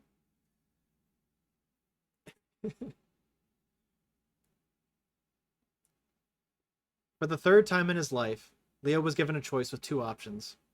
One that decided who lived and who died. He didn't trust himself to make the right choice. Looking past the backlit face glaring at him, Leo's eyes caught a reflective glint in the ceiling above. He saw the small, tri-spoked wheel of a valve that could fit in a palm. He felt the gun settling even more into his grip, as he imagined pouring all his frustration into this instrument of death he didn't want. In the growing clarity and fading necral haze, the chief's voice had gone silent. A new voice spoke softly to him. His mother this time. "There's no one I trust more to always do the right thing." The Nulf above him snarled. "Do it already! We both know you want to!" Blinking twice to clear his vision from the tears, Leo gave his head a small shake. "You don't know what I want." Now he heard Naira's voice. He wasn't sure why. Perhaps the charcoal muzzle snarling at him now was the same color as hers.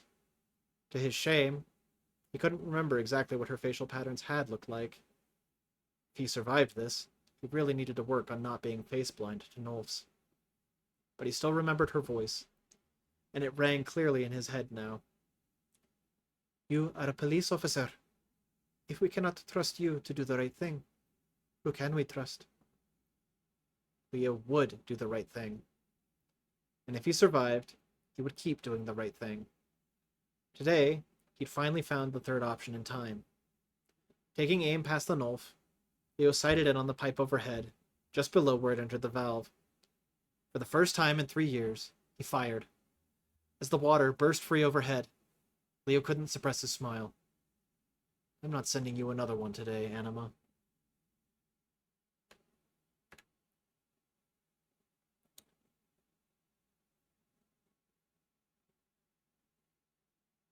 Yeah. Definitely needed water after that one.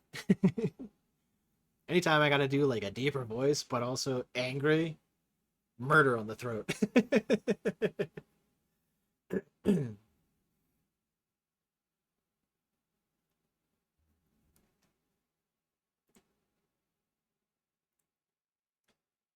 All right. How we doing? It is 8:45 now. What are we feeling? Next chapter is... Oh. Next chapter is actually pretty short. It's like 12 pages. Do you guys want one more? Or do we need to call it there?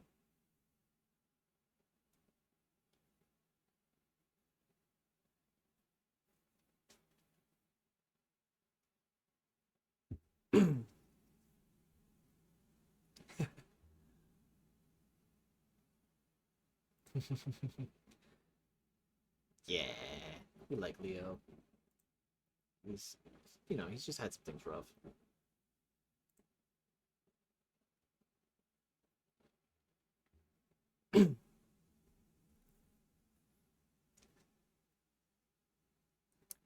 Chapter 22. Can't Run Forever. I hear you've been spending quite a bit of time with my daughter. Renetta Dolahan sat back in a padded folding chair, legs crossed at the knees. The fingers of her left hand disappeared in the fur of her cheeks as she leaned on an arm supported at the elbow by the back of her chair. Excuse me. Why is water making me burpy? That's so annoying. Worst of all, she had that infuriating, rich, privileged person look of, I always get what I want. For her part, Naira paced around the inside of her cell. If the floor wasn't concrete, she'd probably have worn a circular track in the ground by now. She'd been caged in here for over a week. She felt like a classroom pet in a little terrarium. The guards were the students who took turns drawing the short straw to feed her, water her, and clean the cage. Moira was the only student who bothered to pet her and talk to her in her cage. And Renetta was the teacher who paid for everything and ensured the little creature would never know a life outside the classroom. While it was pleasant, thinking back to the days before working at the university, back when she'd managed a part-time job as a substitute teacher for elementary school science, it hardly improved Naira's mood. A cage was a cage was a cage was a death sentence. At the very least, she could needle her captor a bit. Someone has to spend time with Moira. The girl's clearly lonely, and I don't see anyone else making time for her. In her pacing, Naira glanced at Renetta to see how she took this. Madame 13's cold smile seemed to say, I don't know what you're talking about. When she did speak, the ice in her voice was no surprise.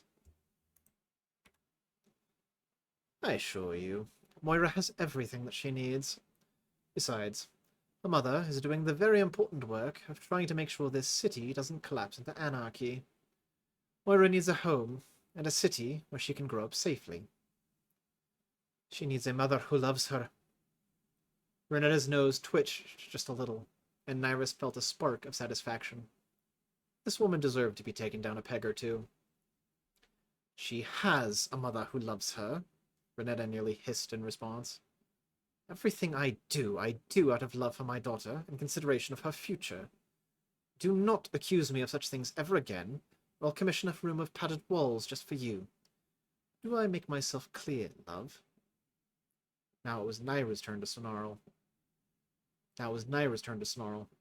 Her fingers drove into her palms, and she wheeled to spit a retort back at Renetta. Thinking better of it, she let out her breath in a long, slow exhale before responding. Clear as Curum crystals, Madame 13. That's a good girl. Renetta smiled, not just taking her control over Naira for granted, but reveling in it. Here was a person that could see only herself. Everything had to be her way. She was a spoiled child, poking at a deerhound through a chain-link fence with a stick, and assuming there would be no consequences. How had Naira ever thought she might have any common ground with a woman like this? Soon, Renetta continued, everything will be ready for Moira to assume headship of my empire. So you won't have to babysit her much longer. Naira narrowed her gaze. You're really going to relinquish control of everything to your daughter? Renetta's eyes widened. Then she let out a laugh like several songbirds trying to outperform each other. Maybe it was just Ira's mood, but the sound was like claws on a chalkboard. Leaning forward in her chair, Renetta wiped at an eye with the back of a finger. Stars, no. Moira's not ready for that much responsibility. It would be cruel of me to dump so much on her when she hasn't even finished high school. No, the position would just be that of a figurehead. I would still be running everything, of course, but the rest of Cyphus will see her. If anything, I'm jump-starting her career, because the world will see my decisions and assume it was Moira. It'll be good training for her. Naira folded her arms. And she's okay with this plan? Renetta paused, eyes uncertain. I have not told her in so many words yet, but I'm sure she will be. She's a good girl. There was that phrase again. Naira hadn't grown up with a mother. If she'd been raised by one like this, it wasn't hard to see why Moira turned out like she had. Naira shook her head. Why was she even worried about the spoiled, naive daughter of a spoiled rich sneppard who'd never done a day of hard work in her pampered little life? She had her own family to be considering. And what's the plan for me? Renetta's gaze turned suddenly thoughtful. She shrugged. That is the question, isn't it, love? What should I do with the alchemist assassin in my basement? How can I make use of the one my gods are calling the Alchemancer? The woman who attacks and takes down dozens of my men one day, then locks me in her basement and enjoys a pantsless breakfast in front of me the next. Naira snorted, a smirk tugging at her lips despite her sour mood. I guess we both like flaunting control when we have it. It would seem that flaunting should be reserved for those with the resources to back it up. Now it was Renetta's turn to smirk. She had the self-satisfied look of a teenager who thought the ability to recite the 7 primary reactions qualified them as an alchemist.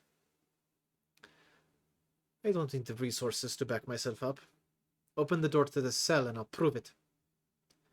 Of course, while she didn't need resources to cause problems, it certainly helped. Naira thought of the single canister of prism in her possession. She'd swiped it that first night when Moira came down to try prism. The poor girl had one fanina of an introduction while experiencing heightened senses, and it was enough of a distraction that Naira had been able to snag a canister.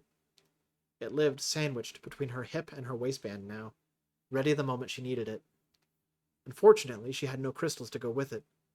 Moira never left any close enough to the bars. Similarly now, Renetta sat far enough away from the bars that Naira couldn't reach her either. Though Naira wanted nothing more than to grab that toothpick of a woman and watch the bravado and boasting turn to fear, she knew better. She needed to wait for a better opportunity. Renetta laughed again, that annoying laugh that bored into Naira's skull. I've no doubt you could beat me senseless if I let you out of your cage, love. I think your track record of encounters with security forces of the 13 speaks for itself. But you're wrong. You do need resources.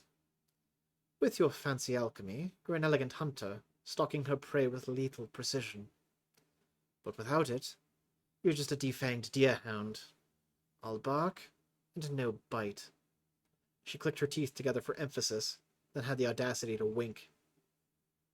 I've got plenty of bite, Renetta, Naira said in a low growl that surprised even herself. I know, love. It's why we're perfect for each other. Leaning forward, she cupped her hands over her knee. I've been trying to answer the question for a week now. What do I do with the monster under the bed? First option that presented itself was to make you disappear. Have Marston take you out back, put a bullet in you and dump you outside the bulb, but that seems a bit extreme. Perhaps merciful, considering what you likely deserve at the hands of a judge, but a bit quick for my liking, and wasteful, frankly. Wasteful? Oh no. Renetta continued. I could turn you over to the police, but that would leave you to rot in a cell at Paddock's expense.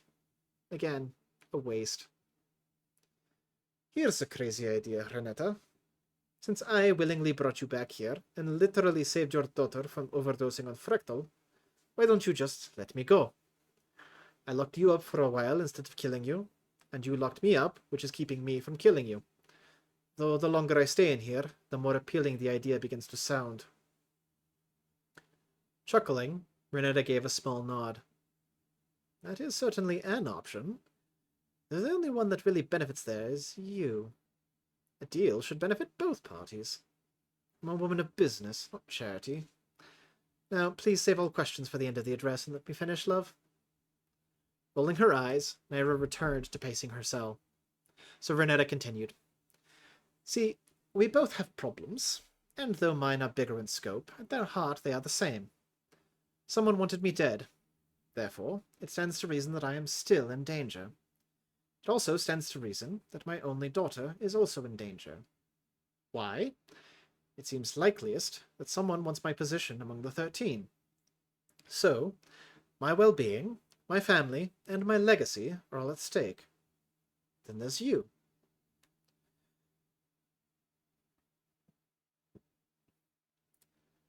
Naira glanced her way from inside the cell, but kept pacing. Renetta watched her with a cool and confident gaze. Your family was taken from you to incentivize you to kill members of the 13. And while you're hardly the most efficient assassin, or even murderer I've ever heard of, I can't question your effectiveness. So the deal I have in mind is this. Drop your previous contract and work for me instead. I have resources you need, and you're a resource I can use. Turning her face to hide her grimace, Naira continued to pace. She'd expected something like this. It was one of the few reasons that made sense for why Renetta had chosen to keep her locked up, rather than dumping her on the police's doorstep or just killing her outright. They have my husband and my son, Naira said. If I walk away, they die. If I go to anyone for help, they die. If I fail to kill the targets they give me, they die. That's what every letter has stated so far, and every letter has smelled like my family. They sent a clump of my husband's fur in the letter instructing me to kill you. She trailed off before turning to face the bars again. Renetta sat on the other side, observing her with an expression of both confidence and fascination. It was a demeaning look. This woman was looking at her like she was a caged predator before a hunt, not another person. Swallowing her disdain, Naira continued. If working for you is what it takes to save my family, I'll do it. If killing you is what it takes to save my family, I won't hesitate. I don't give a dross about you, or your people, or even the city. All that matters, the only thing that still matters, is that I don't lose what family I have left. I've killed for them, and I hate it, but I would do it again. I've killed for them, and I hate it, but I would do it again. Renetta met her gaze for several long moments. Then she smirked dismissively. You act tough, love. Like a stone-cold killer without boundaries who doesn't care. But you do care. I've seen it. If you didn't care, I'd be floating in the ponds. If you didn't care, my daughter would be in a fractal coma. She's been talking to you daily, and the gods haven't said anything about you ignoring her. Leaning forward in her chair, Renetta steepled her fingers before pointing at Naira. I believe that you don't want to care. I believe you're running from your own conscience. I believe that you're a woman who's been driven to the brink by having everything stripped away. That you're a woman who's been pushed right up to the cliff's edge and leapt off expecting to find some miracle that keeps you from splatting on impact when the ground finally catches up with you. Naira glared at her through the bars. Not all of Renetta's assumptions were true, but more than enough had hit close to home. Naira felt like she was running a marathon, and if she stopped at all, she'd realize how tired she was and wouldn't be able to keep running. She couldn't afford to stop. Not now. The miracle I need is my family with me. The miracle I need is my family with me, safe in my arms. I don't care who gets them. I don't care how they get them. I don't care who lives and who dies in the process, as long as my family survives. Help me with that, and I'll do whatever you want. Renetta's eyes glinted dangerously, and her stupid smirk of self-confidence was infuriating. Right now, she was in total command, and she knew it. And why not? She was a Sneppard. Everything she had been given to her on a silver platter. This woman knew nothing about hard work, or going hungry, or sleeping in a dumpster to avoid storm day, or the horrors of back alleys after dark. And yet, her smug little face said that she had every right to get exactly what she wanted, that she would always get exactly what she wanted. Naira wasn't going to play that game. She had no doubt that this woman would spend resources to save Elaine and Tazael, but she also knew that this woman would then hold them hostage herself. She wasn't saving her family. She was simply trading who held the knife to their throats. At least this woman was a known factor. More importantly, She was someone Naira could kill if needed. But that would come later. First came saving her family. Don't worry, love, Renetta said, looking like a snop who just caught a Nulf so much as eyeing a woman's purse. All Renetta wanted was an excuse. She was drunk on her own power. Power that Naira had acknowledged and validated. We're going to bring your loved ones home, safe and sound.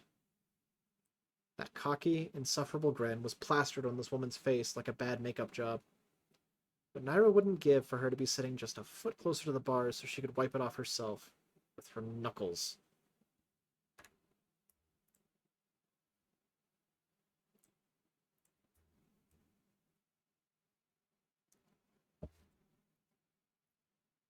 The Nulf blinked in surprise as water rained down on them both. Bowling to his side, Leo threw a fist into the man's calf. As the Nulf sank to a knee, Leo got his own knees under him, hooked an arm through the crook of the other man's leg, and used the momentum of standing up to throw him onto his back. Standing on his feet was painful. The necral warmth had almost vanished, and Leo felt sharp and alert. The inside of his lungs tingled like fingers regaining their circulation. Unfortunately, that also meant his toes were screaming at him again.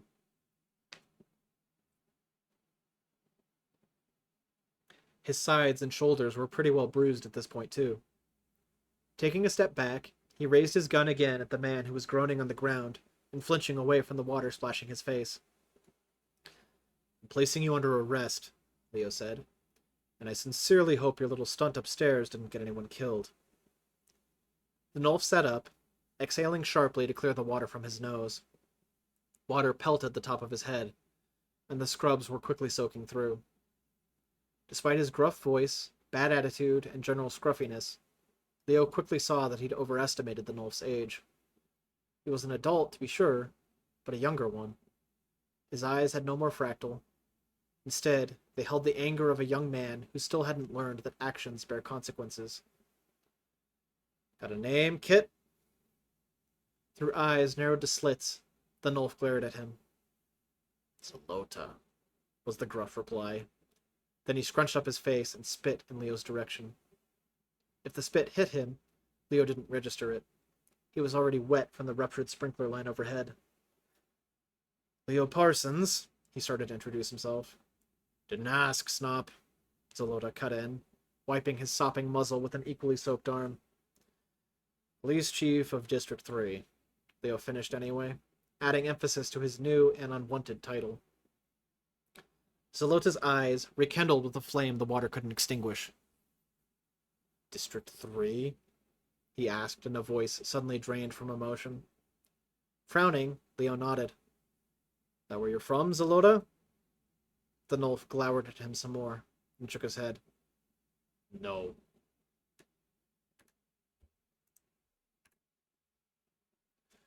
Want to tell me what you and your friends are doing today? Why you gassed a hospital, stole an ambulance, and attacked security? Zalota smirked. No. How many of you are there? Zalota wiped more water away from his eyes, hands brushing back between his ears, then down along the length of his charcoal snout, but he said nothing. Leo started counting. I saw 3 of you together. You left 1 upstairs, 1 just took the ambulance, and then you, Kit. Are there more?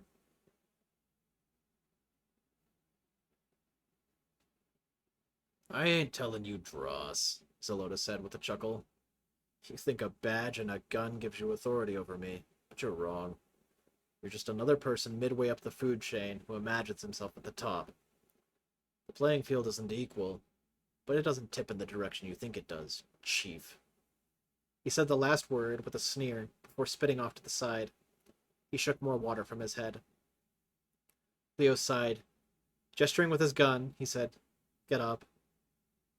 No, Zalota replied, his sneer widening.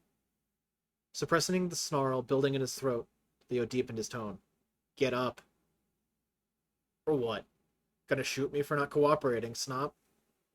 Don't tempt me, Leo muttered, growing ever more frustrated with this punk of a kid with a chip on his shoulder and something to prove. Keep your hands where I can see them. Zalota's hands had drifted to his jacket pockets. Now he plunged them inside. Leo had torn the right pocket nearly clean off in their struggle, and Zelota's fingers were clearly visible through the tatters. But the left pocket bulged as Zelota felt around for something. He shrugged. I refuse. Water streamed down his cheeks as he grinned, eyes widening like a madman. What do I have in my pocket? Is it a knife? A gun? A bomb, perhaps? Maybe it's candy. Are you going to risk finding out? Of course, now the Nulf decided to get to his feet. His left hand remained buried in his pocket, rummaging for something only he knew. Water continued to rain down over him.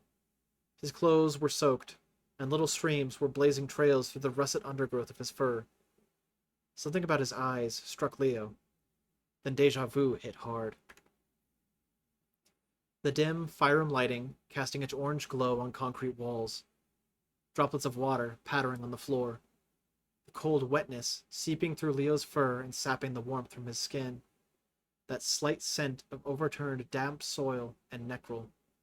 His .38 drawn and settled in a two-handed grip, aimed up slightly to account for the height difference. Nulfin boy in a green and white jacket with one hand buried in a pocket. What do I have in my pocket? Zelota's words rattled through his brain as if sung by a choir of mocking kits. Are you gonna risk finding out?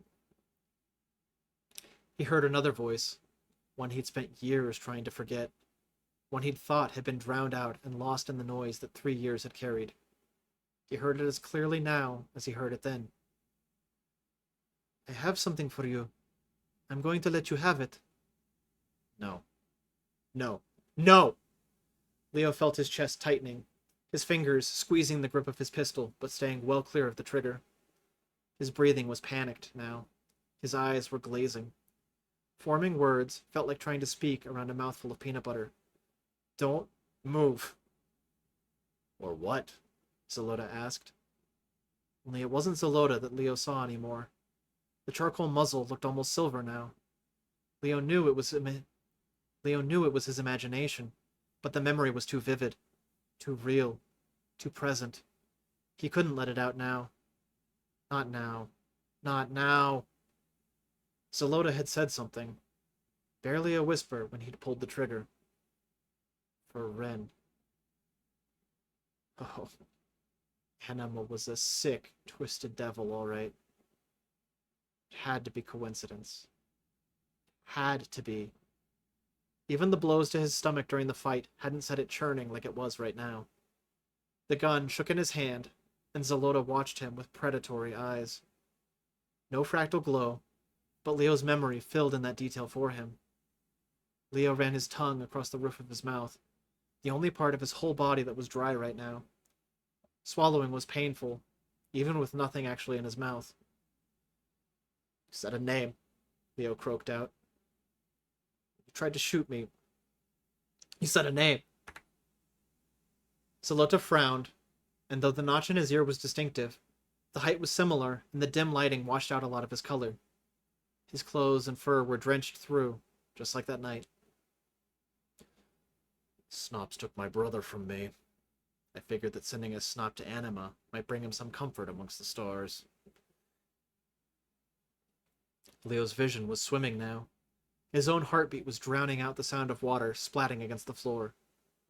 And yet, despite the slickness of his palms, the gun fit better than ever. As much a part of him as if he'd been born with it in his hands.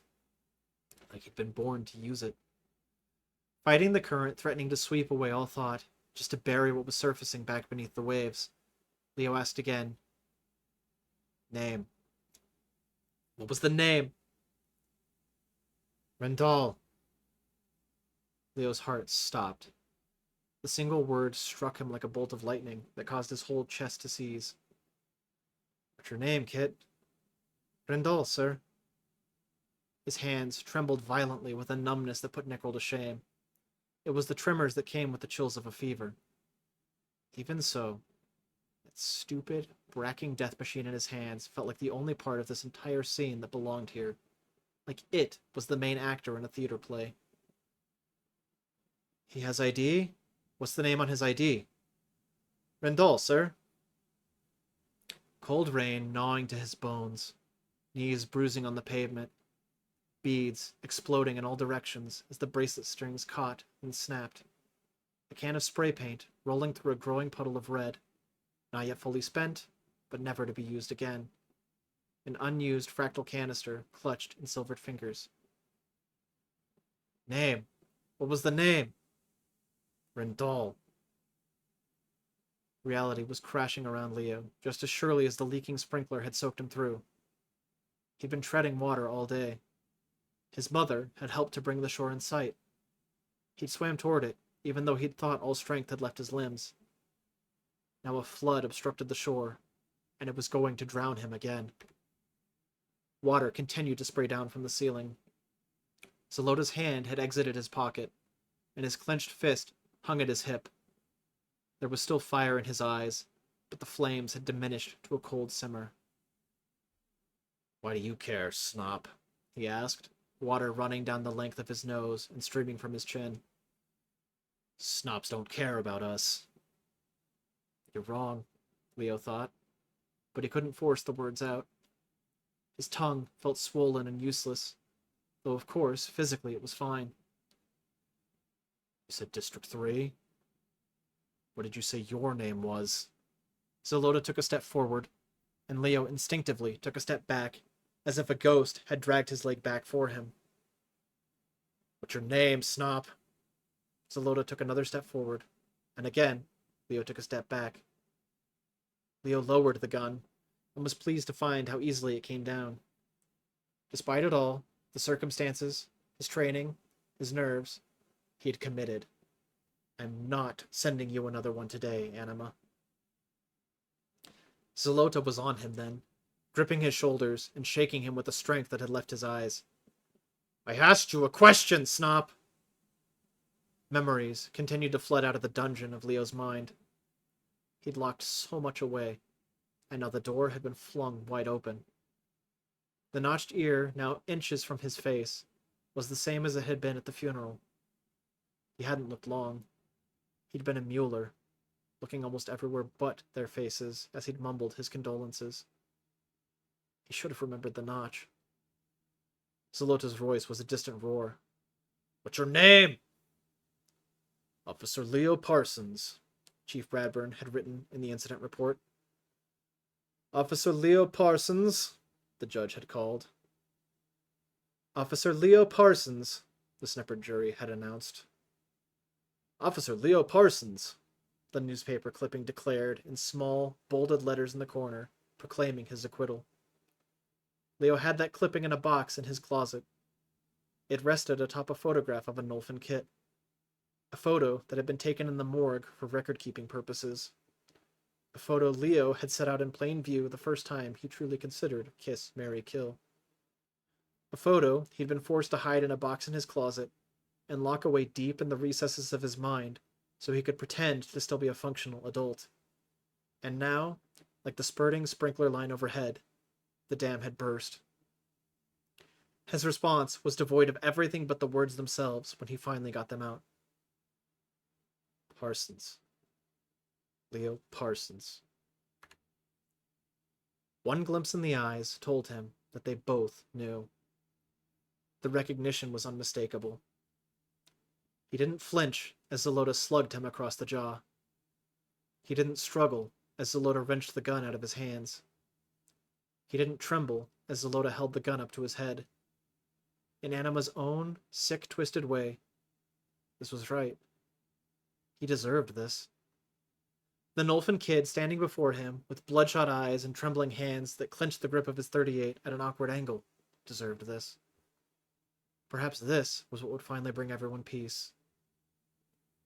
Leo's ears twitched as the trigger was pulled and the hammer snapped forward. He welcomed the silence he knew would follow. Only, it didn't. The water continued to spray down from overhead. His own heartbeat continued to thunder in his ears, and the man with a gun to his head started to breathe faster. Zelota pulled the trigger again. Nothing happened. Zelota tried to rack the slide, probably wanting to get the shot off while he was still fully swept away by his rage, but the slide jammed. Oh, Anima had to be cackling in the depths of Fanina right now. When it became clear to Zalota after a couple more attempts that the gun wasn't working, his hand dropped to his side. His eyes were distant and bloodshot. His lips twitched furiously as he drew rapid breaths in and out of his nose. He was probably crying, but with all the water running down his face, it was impossible to tell. And so they stood there, silent beside the downpour. Leo heard the approaching ambulance, but he couldn't register it. Right now, there was only him and his past come back to haunt him. Once more, he couldn't hide the thought. Did justice go unserved again today? Someone yelled.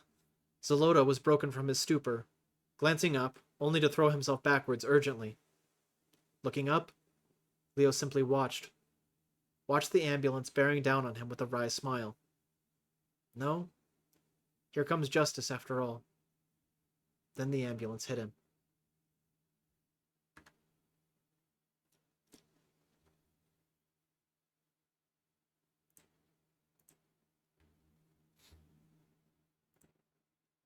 Well, that's a little bit my bad, guys, because it was a short chapter, but I forgot it ended on a cliffhanger. But also, trauma! Yay! Another piece of the puzzle coming to the light. Oh, yes. Poor Leo. Love that guy, but man, he has it rough in this book.